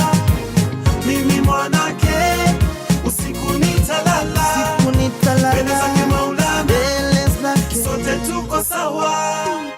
Ulinipuuza mie, eti sifai kuwa nawe. Uliniona mie, eti hatia kula nawe. Sani moja, tulipotiliwa chakula.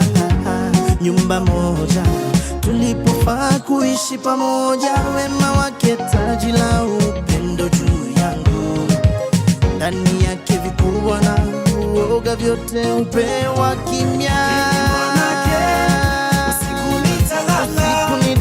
Mbele zake Maulana, mbele zake Baba, sote tuko sawa. Mimi mwanake, usiku nitalala mbele zake Maulana, sote tuko sawa.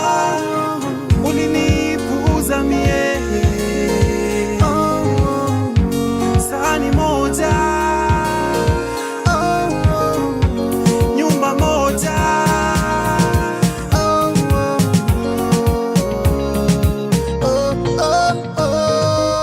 Mimi mwanake,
chake, chako ni changu. Oh, sote tuko sawa. Yeah, yeah, yeah. The one and only Kabarere, rest in peace. A beautiful man with a beautiful story. Hiyo alikuwa featured mazee. Shout out to the wife and the kids. Bado tunakumbuka this amazing human being. And speaking of mwanake, in this case mwanake na Kisapiri inamaanisha young man.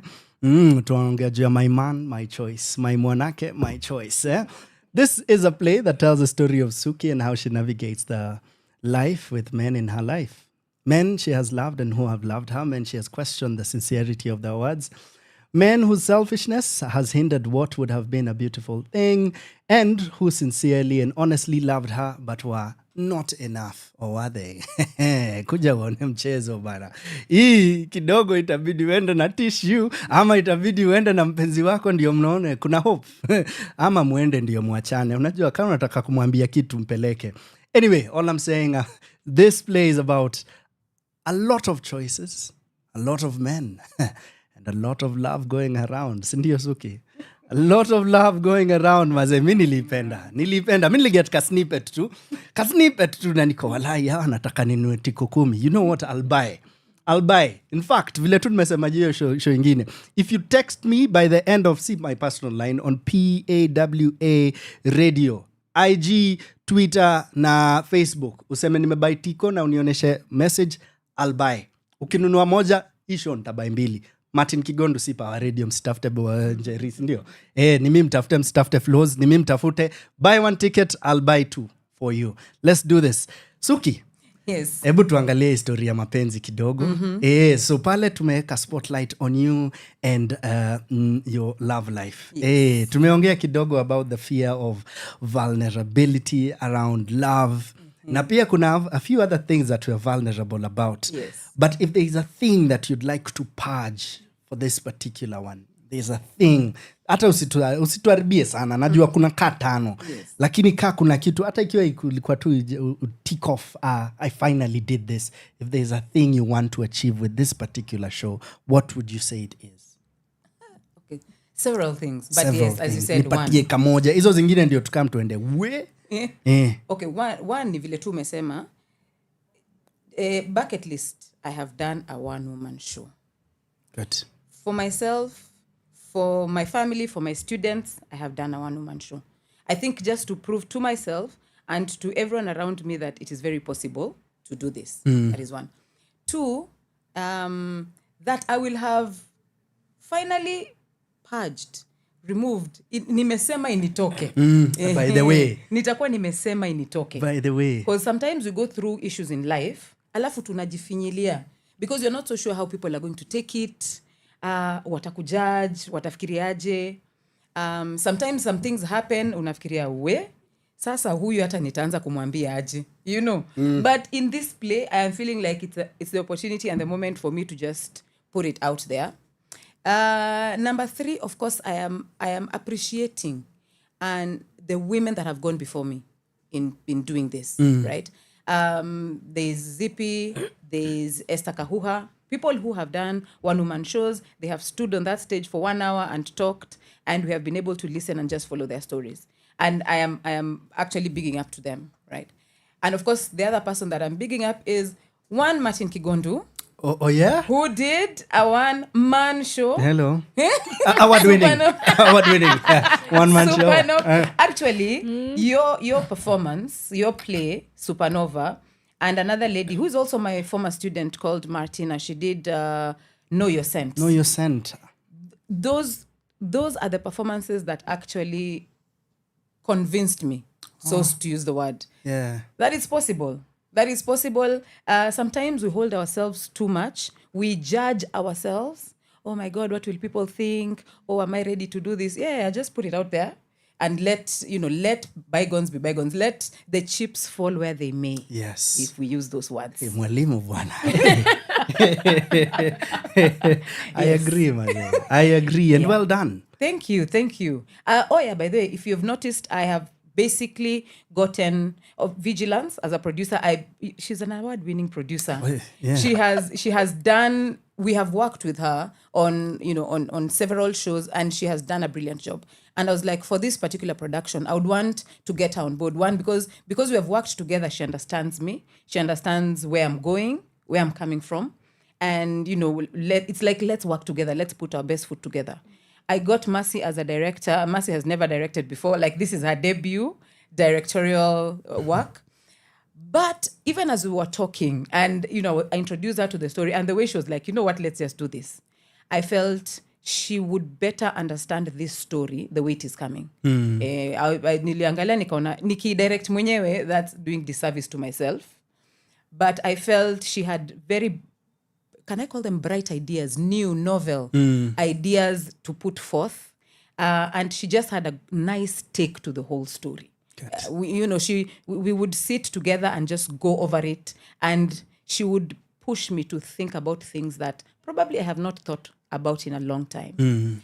And of course, going back to the whole story, My Man, My Choice, as Vigi said, it's that story of, people expect, sasa wewe umefika hapo, hauna mwanaume kwa maisha yako, hauna hata basi tuletee mtoto. And so it's that was the whole pushing factor for this play, where people keep on asking you, there's no man in your life. Oh, but I thought you had this man. Where has he gone to? Yeah, there are issues. Things happened. Oh, but I thought you guys looked together with this one. I mean, looked good together. Yeah. What about it? I'm like, no. For this play, we are going to explore all that. Wewe, if you have questions, stuff like that. In fact, society, come. Exes, come. Kama unajua ulikuwa mbona Suki anioni, kuja utapata majibu mazee. Hata potential mother-in-law pia. Sindio, potential. In fact, ule mother-in-law ulikuwa, what happened to my daughter? Come. Tutakwambia what your son did. No, it's a brilliant idea. I can't wait to see you on stage. Thank you. Mimi nitakuwa pale, nitakaa ile position ya Mbogwa. Please. Hapo nikibreathe tu na kia unaona. No, we'll come. We'll have a good time. Hiyo ni funny Ian, cheka. Alafu Ian Mbogwa nitafute tafuta Suki kuja show. Ladies and gentlemen, make sure you get these tickets because this show is happening this very Friday. Vigilance. Yes. Tuambie tunaiwatch wapi, tunanunua tikiti wapi, etc. Let's go. So the show is happening on Friday at Alliance Fonse in town. Alliance is near Goethe Institute. Gates open 6:30. Show time 7 p.m. You can get your tickets via our till number, which is 312-3752.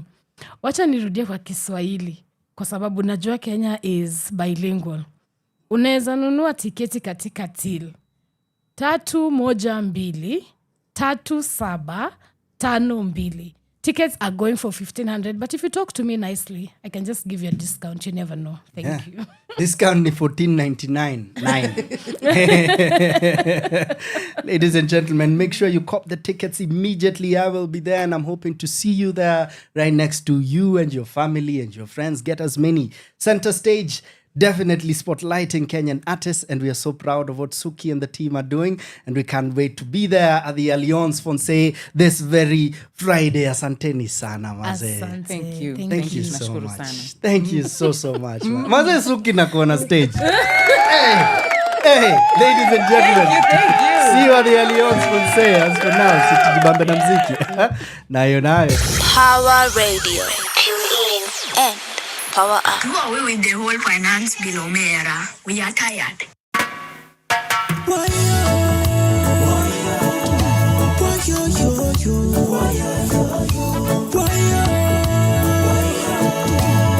Big shout out to Vince on the beat, by the way. Wanapanga kutumaliza baba, wanapanga kutumaliza, wanapanga kutumaliza baba, wanapanga kutumaliza, wanapanga kutumaliza baba, wanapanga kutumaliza, wanapanga kutumaliza baba, wanapanga kutumaliza. Kumbe millennials na majenzi ndio dawa ya washenzi. Well, mko kwa prado zenu na hizo mabenzi. Mr. President, we haven't been best of friends. Ni vile na tete wa Kenya wako kwa fence. Lakini surely renovation 800 milli. Lakini surely ati tax kwa mapads. Lakini surely mnatudanganya ati mambo itakuwa shwari.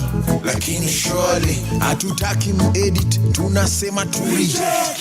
Eskarioti, mnasaliti walio-elect.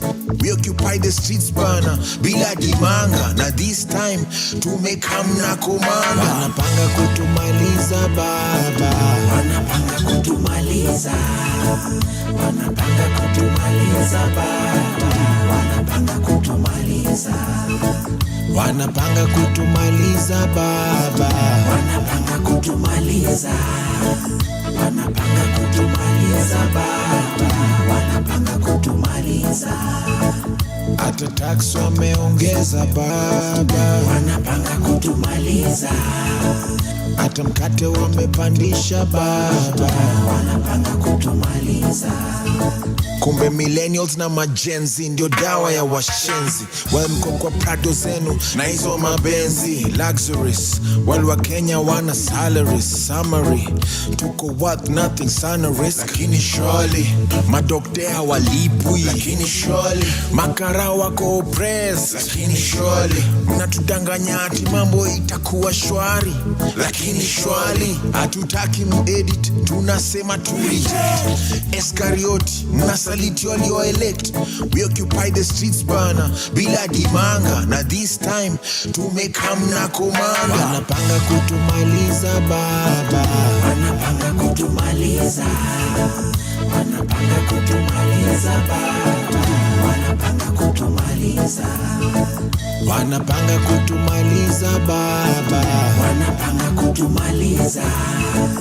Wanapanga kutumaliza baba, wanapanga kutumaliza. Hata tax wameongeza baba, wanapanga kutumaliza.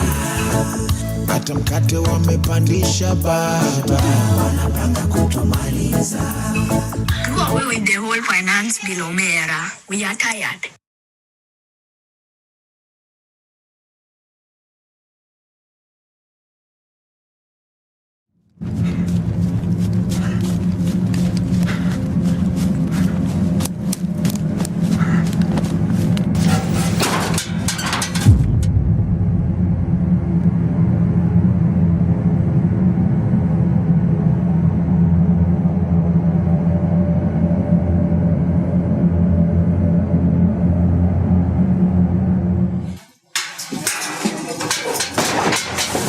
Fanya hapo.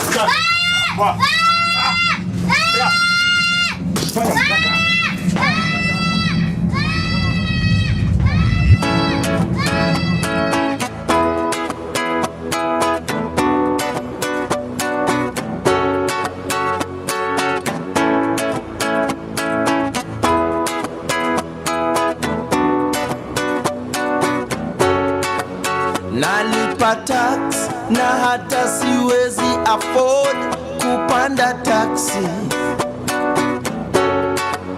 Kwa banki sina kakitu, siwezi afford hata shati.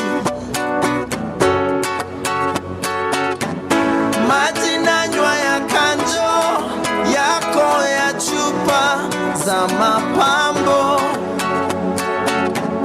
Nalipia mtoto wako elimu ya bure ya juu. Unanipa ya bure lakini ya utu.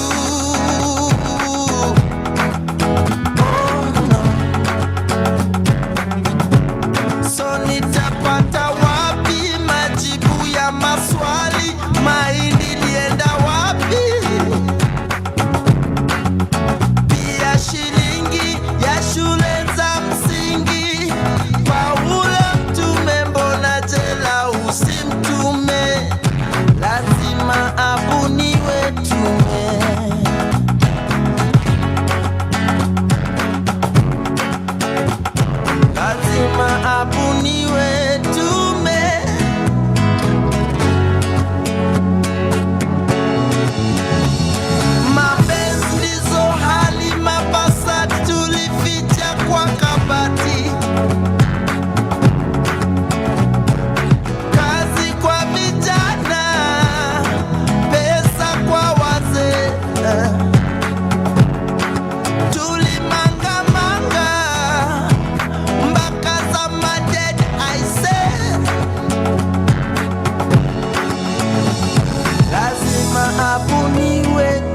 dume.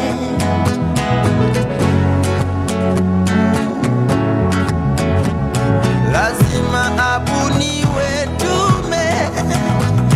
Oh. Sheria.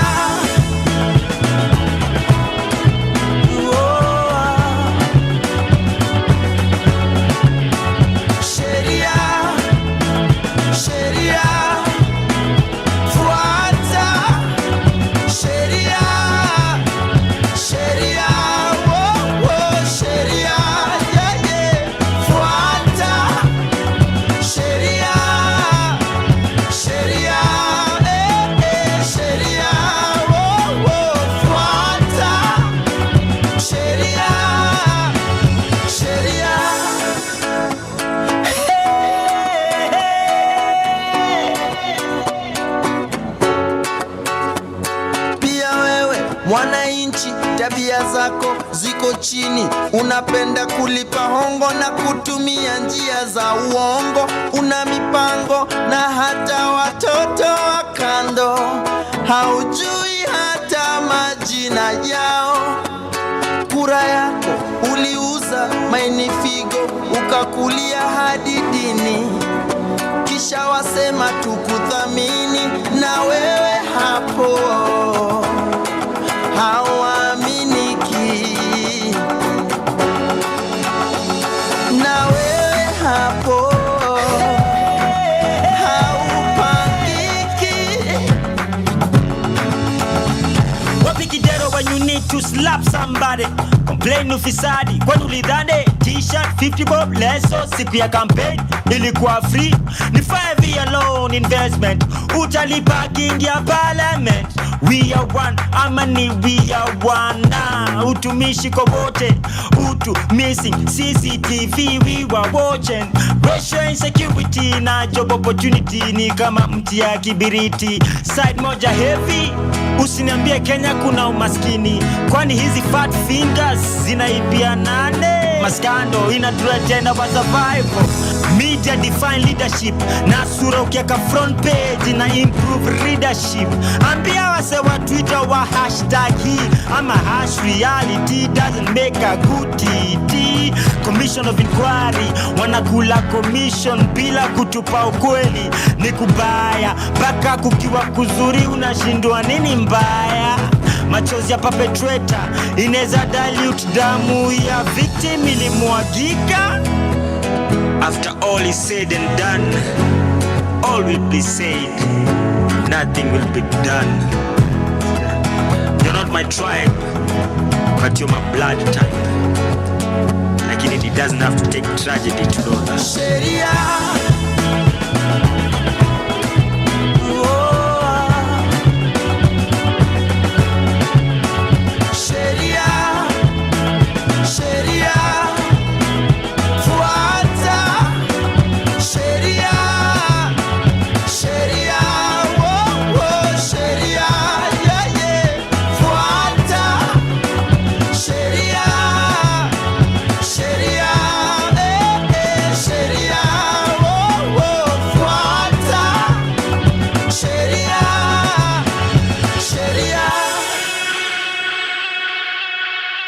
Power Radio.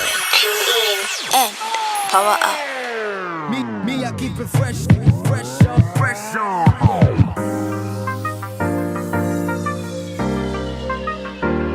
Me, I keep it fresh, me, I keep it fresh, me, I keep it fresh all day, all day. Fresh all day, fresh all day, all day. Fresh all day. Think you can handle Count Moolah. I come correct, and you're my swag so official like I'm the ref.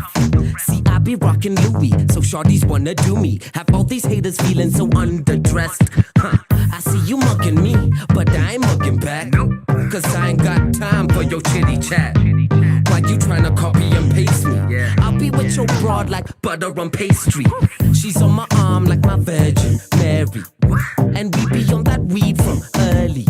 OG, smoking by the OZ. And all she wanna see is a couple emojis.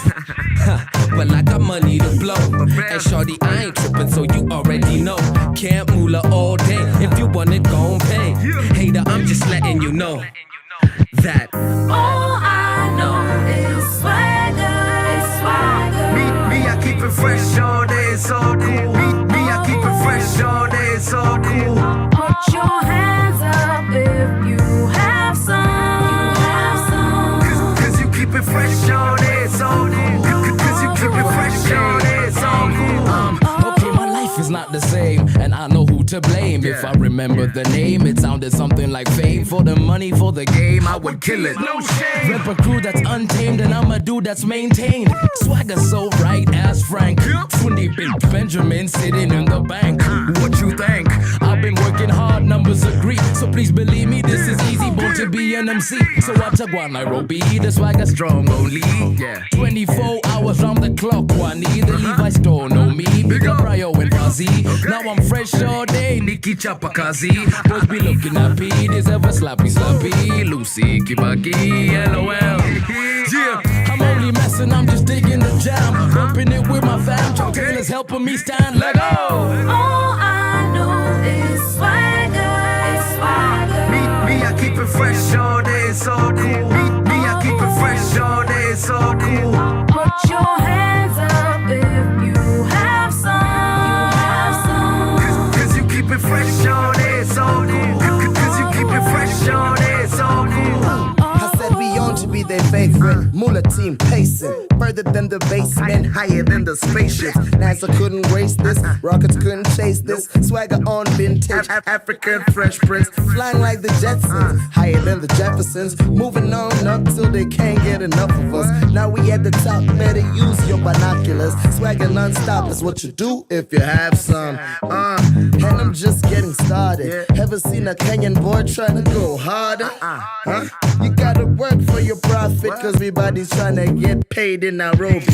I think your swagger need coaching. Fresh all day, it's all cool by the ocean. Swagging down in South Coast, you could say we coasting. High grade blowing, super flowing. Damn. All I know is swagger. Me, I keep it fresh all day, it's all cool. Me, I keep it fresh all day, it's all cool. Put your hands up if you have some. Cause you keep it fresh all day, it's all cool. Cause you keep it fresh all day, it's all cool. Power Radio. Power up.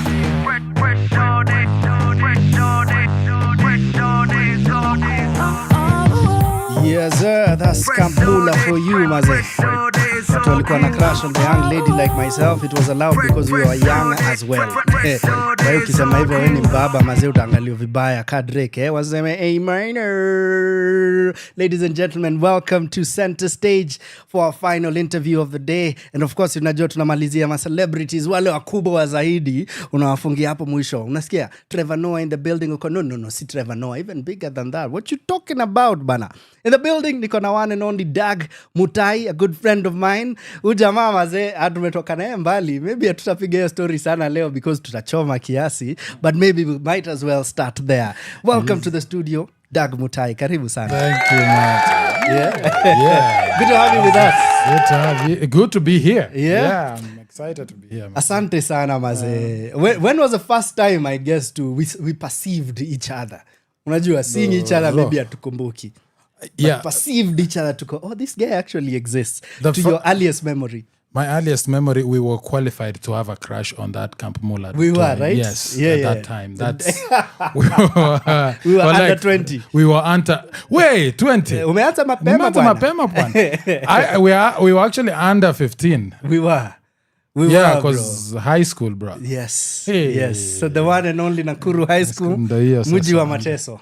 Yeah, and beautiful experiences. Yet we are here so many years later. Really survived. Yeah. Bro, can you believe it's decades now? Look at that. Do you know at times you tell people when you're in school, what? Yeah. You know what's weird is I don't even feel different. I still feel 15. Bro, I totally agree. Yeah. At times you think of yourself and go, but I'm still children. Yeah, I am fully children. Like, exactly. I can't believe when I see pictures, you're like, oh, okay, there's a bit of a confusion here. It takes a bit, like in your mind, there's a part of your mind that wants to speak to the manager. Exactly. Because something has been messed up. Exactly, Bana. Yeah, but it's nice. It feels better though. It does. Ukiaccept miaka, una feel vizuri. Sindio, mazee. Hiyo ni siri. Hiyo ni siri na waibia. Exactly. Accept your age. Kubali miaka utafeel vipoa sana. Good, man. Congratulations on the journey. Thank you, to man. where you are. Too. Thank you so much. Asante Maya. Asante sana. Unajua, every time I bump into someone from back in the day, I'll be smiling for the 15 minutes just going, bro, we made it. Yeah, we survived. We made it out. Even surviving first, Before, and then we made it. Yeah, good. it's good. Yeah, comedy found you. You found comedy. You found it out of this country. You found it before this country. Tell us a bit about that season, the beginnings of it. Bro, I feel like when I even talk about comedy, it's like I started doing comedy before I knew it was a thing. Mm-hmm. I don't know if that makes sense. Like, because when I remember in primary and even in high school, when we did some shows, we used to do some shows in Form 1 when the TV broke. Enter on Friday. We were in Form 1, TV broke because guys were watching World Cup in 2002. Mm-hmm. And we ended up doing like a show every Friday, me and another guy called Fred Mamanyi. And we just go on stage and make guys laugh for like I don't remember. We lost track of time what it was. No idea knowing this was stand-up. No idea this was stand-up. Like it was a 2-man act that was working very well. We were kind of imitating Nyambane on radio. Like there was a straight man and a silly man. But we were both just doing silly. But the other guy was doing an accent to make it even work better. But that's the first memories of just, making people laugh that you remember. And then before you realize, it's comedy. And then in uni, Bada is when you... Takes off, technically. What about the first professional gig? Is there one? And by professional in this case would be, here's your money after the gig. Do you remember that first?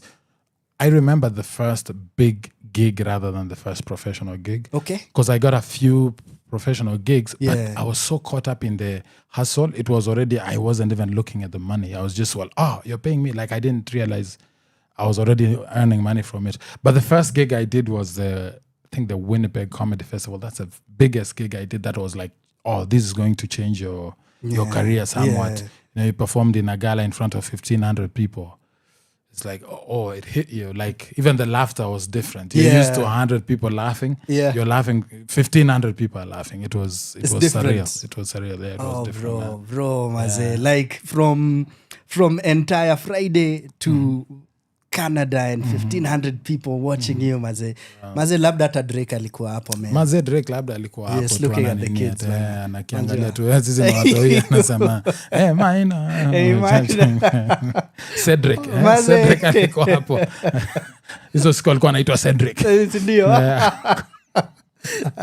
Drake was a TV guy in he was back, apparently. like I knew him on Degrassi. Yeah. Because around that time is when those shows were there. And was this like a comedy show? It was like a teen show. Oh yeah. Yeah, like teen show. It was on Match Music, was it, or MTV? Yeah, Canada. probably one MTV. of those music channels.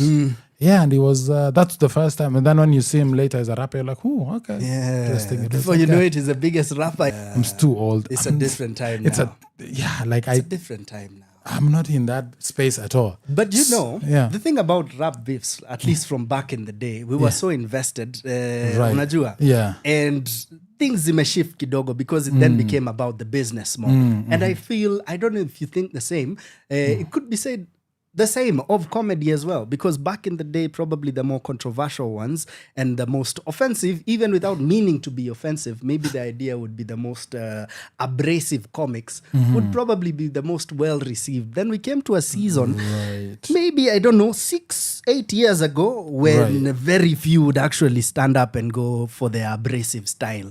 I don't know, do you agree? Is the same shift being seen here?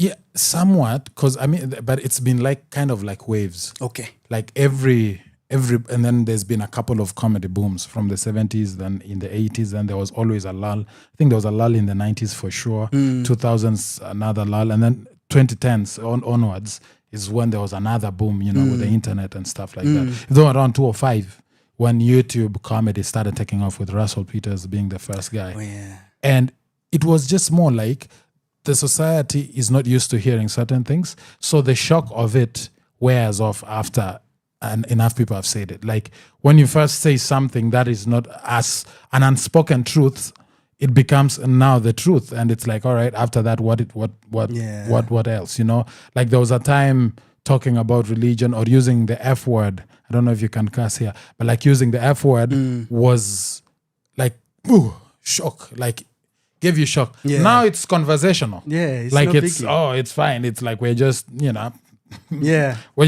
effing around. Effing around. We're Yeah. effing around. Yeah. And it ceases to become a shock. So now it goes to content. But so at the same time, there's two attention. You know, there's the attention of the true fans, and there's also commercial attention that goes to the art form. And you'll find things like, you know, Comedy Central. To be honest, Comedy Central at some point was just like, these are just guys who know how to suck up to the booking agents better. But they're not necessarily the funniest in those Yeah, the scenes most that they're being talented. picked. Yeah, they're not necessarily happening. Or, you know, they have better agents and so on and so forth. Also, the Kiss Ass pyramid is stacked. Right? You get a good agent who knows how to kiss better asses, and then you get, you know, booked And on you'll that be base. there for a while. Yeah, but then of course YouTube again opened it up to just uniquely funny niche, different niche comedies, and that's kind of where the world is going. But I wouldn't say like there's a commercial takeover. I feel like just the niches just keep subdividing themselves, and then all these mainstream channels they're always going for safety, whatever is safest, and that can appeal to the widest audience. Yeah. And sometimes it's almost as if people are trying to get comedy for background noise. Yeah. Or not just comedy, art. That's heartbreaking. Yeah. Yeah, art. So like when people just want to consume, hey, we need comedy for our event for TV. Can you come and crack a few jokes here and there? Like they want nothing harmful. Like, they don't want to shock to be they don't want to be shocked out of their, you know, comfort and stuff like that, which is also fine. It's a legitimate need. And that's what mainstream tends to take. So for hardcore art practitioners, when you see it, it's like, this crap has been watered down. This is what's bad. But that's just what is in your eyes. But I feel like seeking out comedy, you'll find it. And I think even for rap too. Yeah. I think the most beautiful thing about that particular statement is Yeah. you are one of the people who are working the hardest to make that statement as true in Nairobi. You know, seeking out legit comedy gigs out here, and legit like skilled comics who are constantly polishing and working out here. I think you are one of the people who, if I need a gig, Nico, what am I doing this weekend? And you'll tell me where. Let's talk about that. Let's talk about the home that you've created for comics up at Kingara Road. Tell us a bit about that. Right. Yeah. We have, it's been a dream. But the Nairobi Laugh Bar, which is a space that is dedicated to comedy and spoken word disciplines, really. That's where we're headed. Yeah. But comedy, stand-up comedy for sure, as the beginning of it, the core of it. So it's on Kingara Road at the hill there, and it's like the first full-time comedy club and showroom in East and Central Africa. Oh, for real? It was the first one to come out, and then there's another one in Tanzania that came out like a few months later.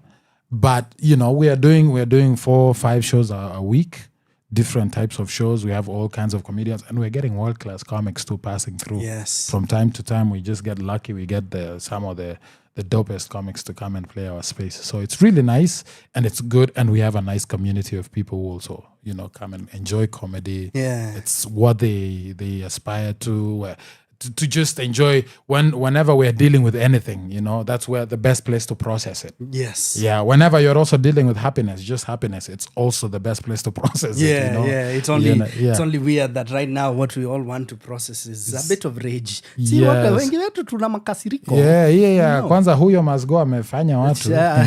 Must go amefanya watu wamekasirika vibaya sana. We have a show on Fridays. Every Friday it's called the Laugh Therapy. It's jokes in a bucket. So guys, you come, you write things that have been bothering you the whole week, or things that you have never gotten over in your life, whatever problems, you write it down, we put it in a bucket, and then comedians pick it up and they just make jokes based on that suggestion. And a lot of times it's Must Go is in there. Most of Hako it, Sangi, like whatever. I'm sure this week we'll have a lot of chapati references. Yes. I am looking forward to that. Like, I don't even bother with the news anymore. I'll find it on stage, you know? Like, people come and be like, what is it actually? Because it's like, and that's the beauty of what we have there, man. It's fantastic. This is live commentary of what is happening in a comedic way, right? Therapeutic way, Maze. Swali ni, you out there watching us right now. When was the last time you went for a stand-up comedy show? Do you even know these guys exist? Because they do. Usiseme tu ile ya TV. Sitasema saizi because we don't sling mad just because other artists seem to be making different choices. But if you want hardcore, beautiful, very entertaining comedy, well, Doug is here for you na anakuambia kuna kitu amekuwa kipika for a good number of years. Because pia ana celebrate a huge milestone and he'll tell us about this in the next link, which will also be one of our closer to the closing link. Kwa hivyo for now nataka tujibambe na terene kiasi. Si terene? Tusikize Blinky Bill, alafu tuendelee na hii story. Kawe ni mse uko interested na comedy, stick around. History yote utaikemba. You know where we are. A Power Radio, the show center stage. Let's go. Power Radio. Tune in and power up.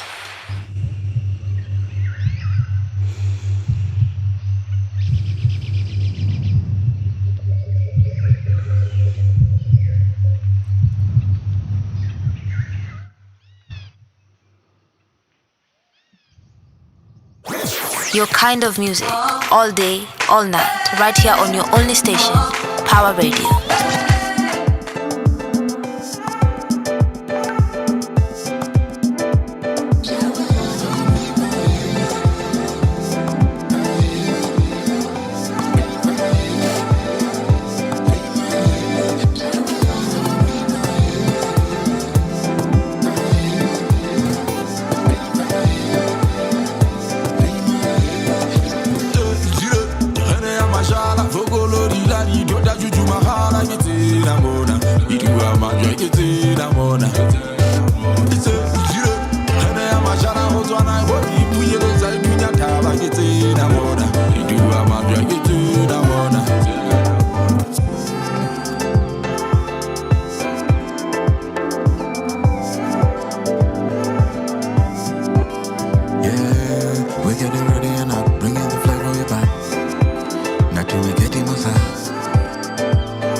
Going straight to the top, no time to stop. Yeah, we're rocking it, jamming it till the day that we drop. Yeah, we got the vibes for you. Yeah, we got the vibes for you. Oh, somebody shut the front door. Look at us getting it through the window. Flow, we on the flow. If you didn't know, now you know. Oh, somebody shut the front door. Look at us getting it through the window. Flow, we on the flow. If you didn't know, now you know.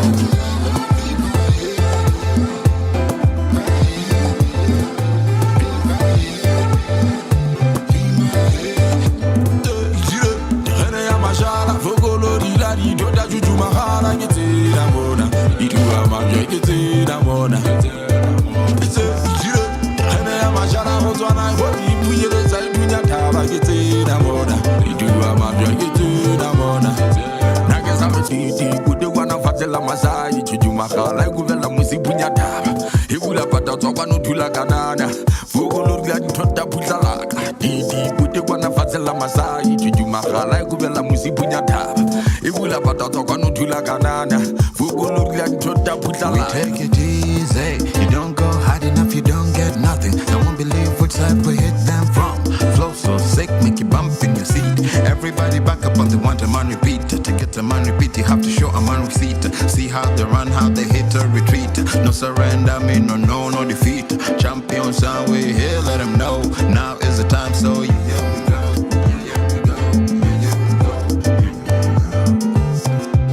So, one time for me, two time for you, three time for the people that rock with. One time for me, two time for you, three time for the people that rock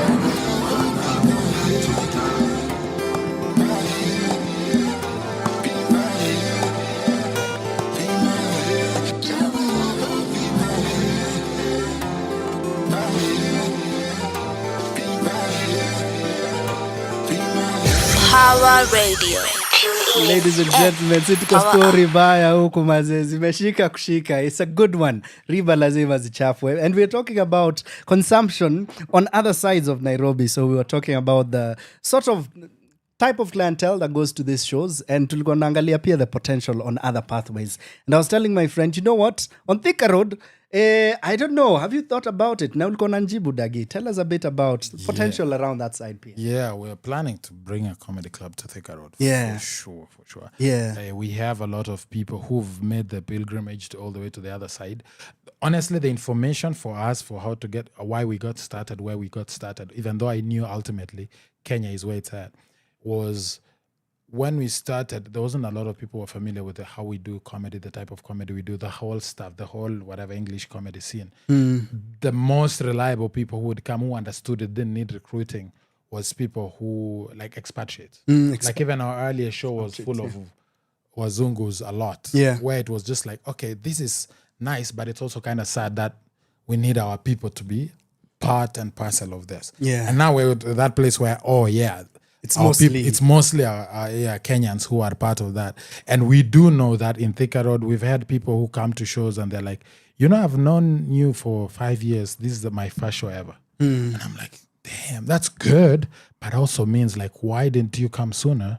Like, what does it imply? And then we realize, somebody was a student, somebody, pesa kusafiri all the way to go and party on the other side of town. Yeah. Didn't make sense. But yeah, we're planning something in Thika Road. Wacha tutasema tu. Karibuni. When you're ready, tell us. Yeah. When you're ready, tell us, Tunakuja. Where can we get all the details about what you're doing every other weekend? Because you guys are busy, like you said, 4 shows a week. Yeah. That's no small thing. Yeah. Every other week, if not every week, Every week. Where can we get this information? All the information is available on our social medias. Stand Up Collective. It's available on Nairobi Laugh Bar. That's on all the platforms except Twitter. Tulisuspendiwa for Stand Up Collective. I don't understand. Yeah. Hi. Sijui kama tulisema kitu kuhusu Donald Trump. Probably. Or something. But we are back. We have Nairobi Laugh Bar and Stand Up Collective on all those social medias. Tickets are on standupcollective.co.ke and also on Hustle Sasa. So we sell tickets also across on the both. board. Yeah, I on like both. that. Yeah, and speaking of tickets, we have something that is coming up, spotlighting you and the journey that you've had. Yes, sir. Let's talk about it because it is no small feat, bro. Yeah, it's not easy. Yeah. I'm recording my comedy special.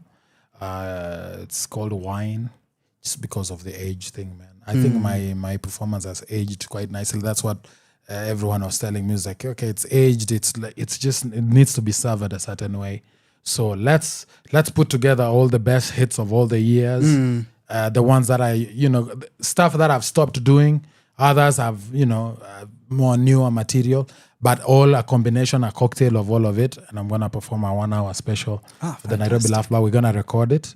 And hopefully we get distribute afterwards. Yeah. If people laugh well enough. Acha nianza kupractice. No, that's that. Ndio hiyo sasa.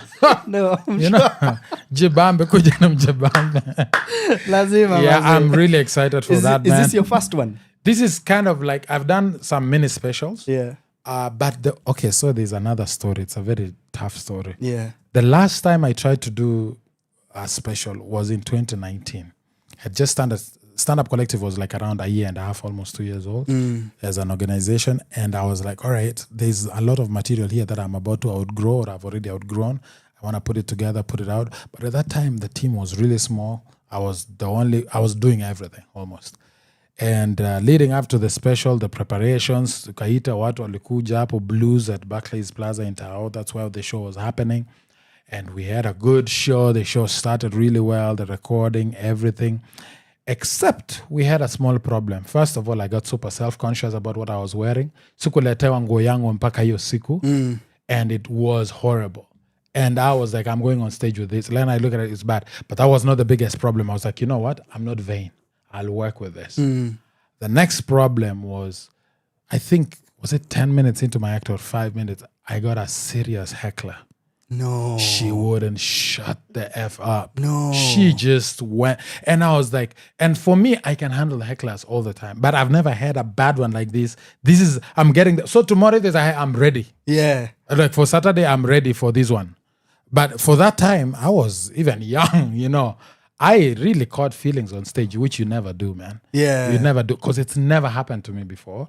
And I'm like, of all the days, this is the day you chose. Like, I was feeling a lot of love from everyone who had shown up to do the show. And this person was just pissing on it, and I got pissed off. And that the show was really, I finished, I performed for another 30 minutes, and then I was just So it went off the rails. It went off the rails. Totally. Like, I got really bad, and I didn't handle it well because there was also fatigue involved. Lessons, all of them lessons. I figured. Hata sahi nimeamka saa sita leo. Mimi siamki mapema. I have to be well rested, so I have a good head on my shoulder on the day of the special. But like that's what happened, and I looked at it and I was like, I can't put this out in good conscience. I don't enjoy it. Nobody enjoys it. You're just gonna count it as a loss.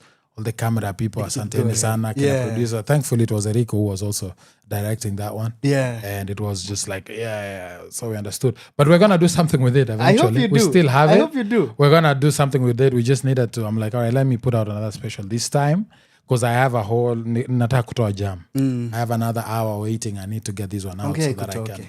Initalk. Yes. Initalk. Yes, please. Yes, please. You know, the thing I celebrate about that is the idea of, you know, one, not giving up on the idea of, you know, sometimes soon I will do it. And I'm glad that you've gotten to that place where you're like, yo, I'm ready. Lessons all in there. Let's jump in there. Let's see how it goes.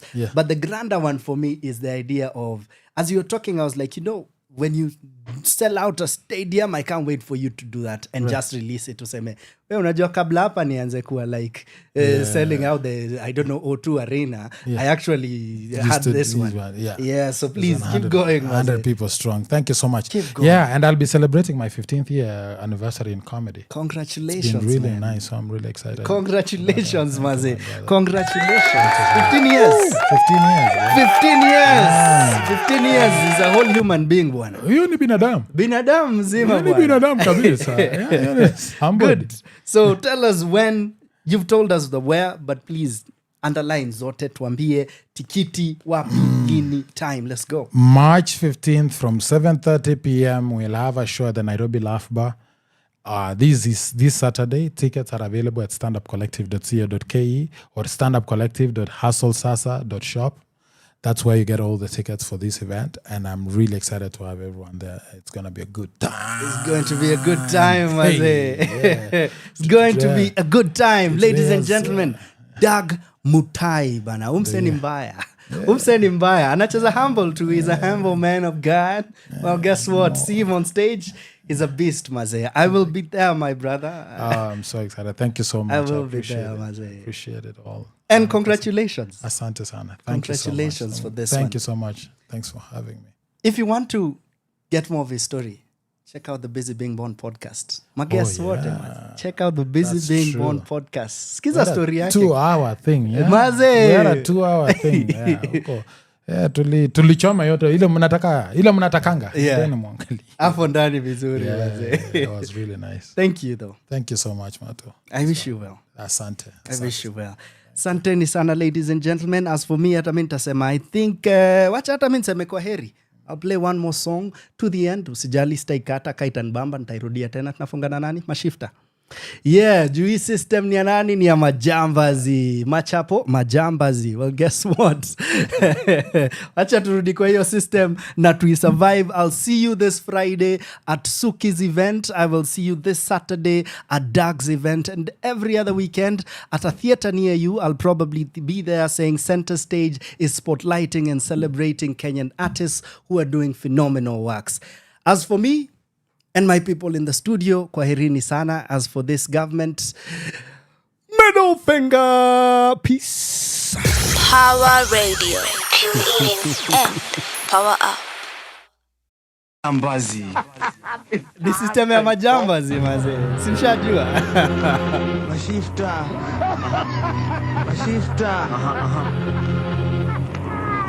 Hivi ndivyo si ufanya. Hivi ndivyo si ufanya. Twende. twende kazi. Naileta kwa mtaa yenu kama bunduki, tena ileta kama chuki. Nafuata nyuki na silaha na kufunga kasi. Nafanya kazi ama nimeandika wafanye kazi.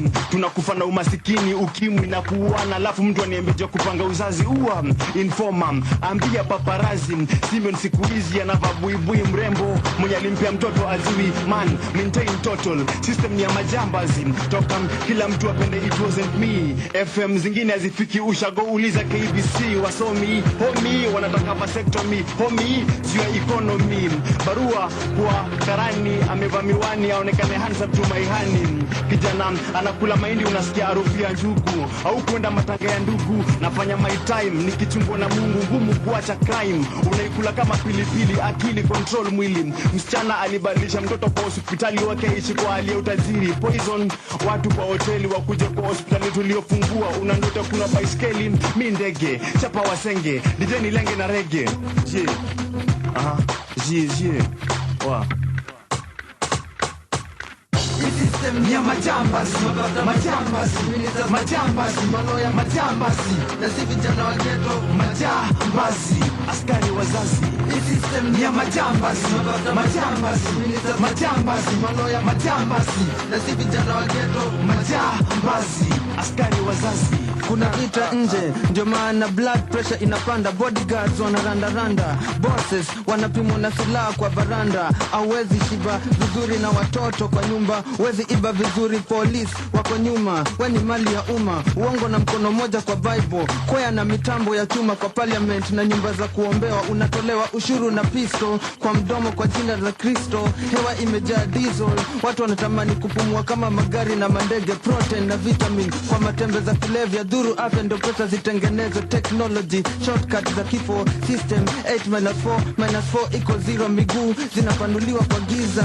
Tuliharibiwa vichwa na pombe, katuko bado kwa mimba. Generation ilipita kwa kondom zimetoboka juu ya kutotosheka. Tulizaliwa kwa ma-incubator. Vita ni juu ya tamaa, mbio juu ya saa. Mini stars, badilisha magari kwa uoga wa kufatwa. Andika will leo in case kesho utamadwa. Patwa na bibi ya reverend, nyongwa na sacrament. Pesa chafu kwa minister, father na padre. Sumu kwa kinywaji, au trust hata maji. Family pia ni wauaji.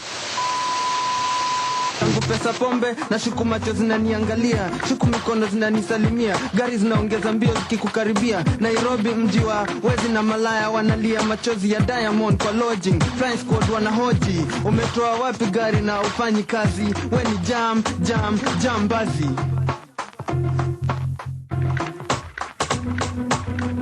System ya majambasi, manoya majambasi, na si vijana wa ghetto majambasi, askari wazazi. System ya majambasi, manoya majambasi, na si vijana wa ghetto majambasi, askari wazazi.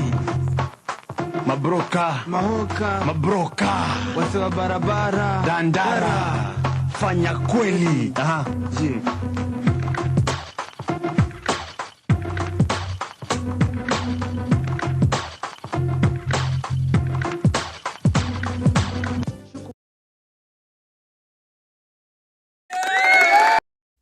Power Radio.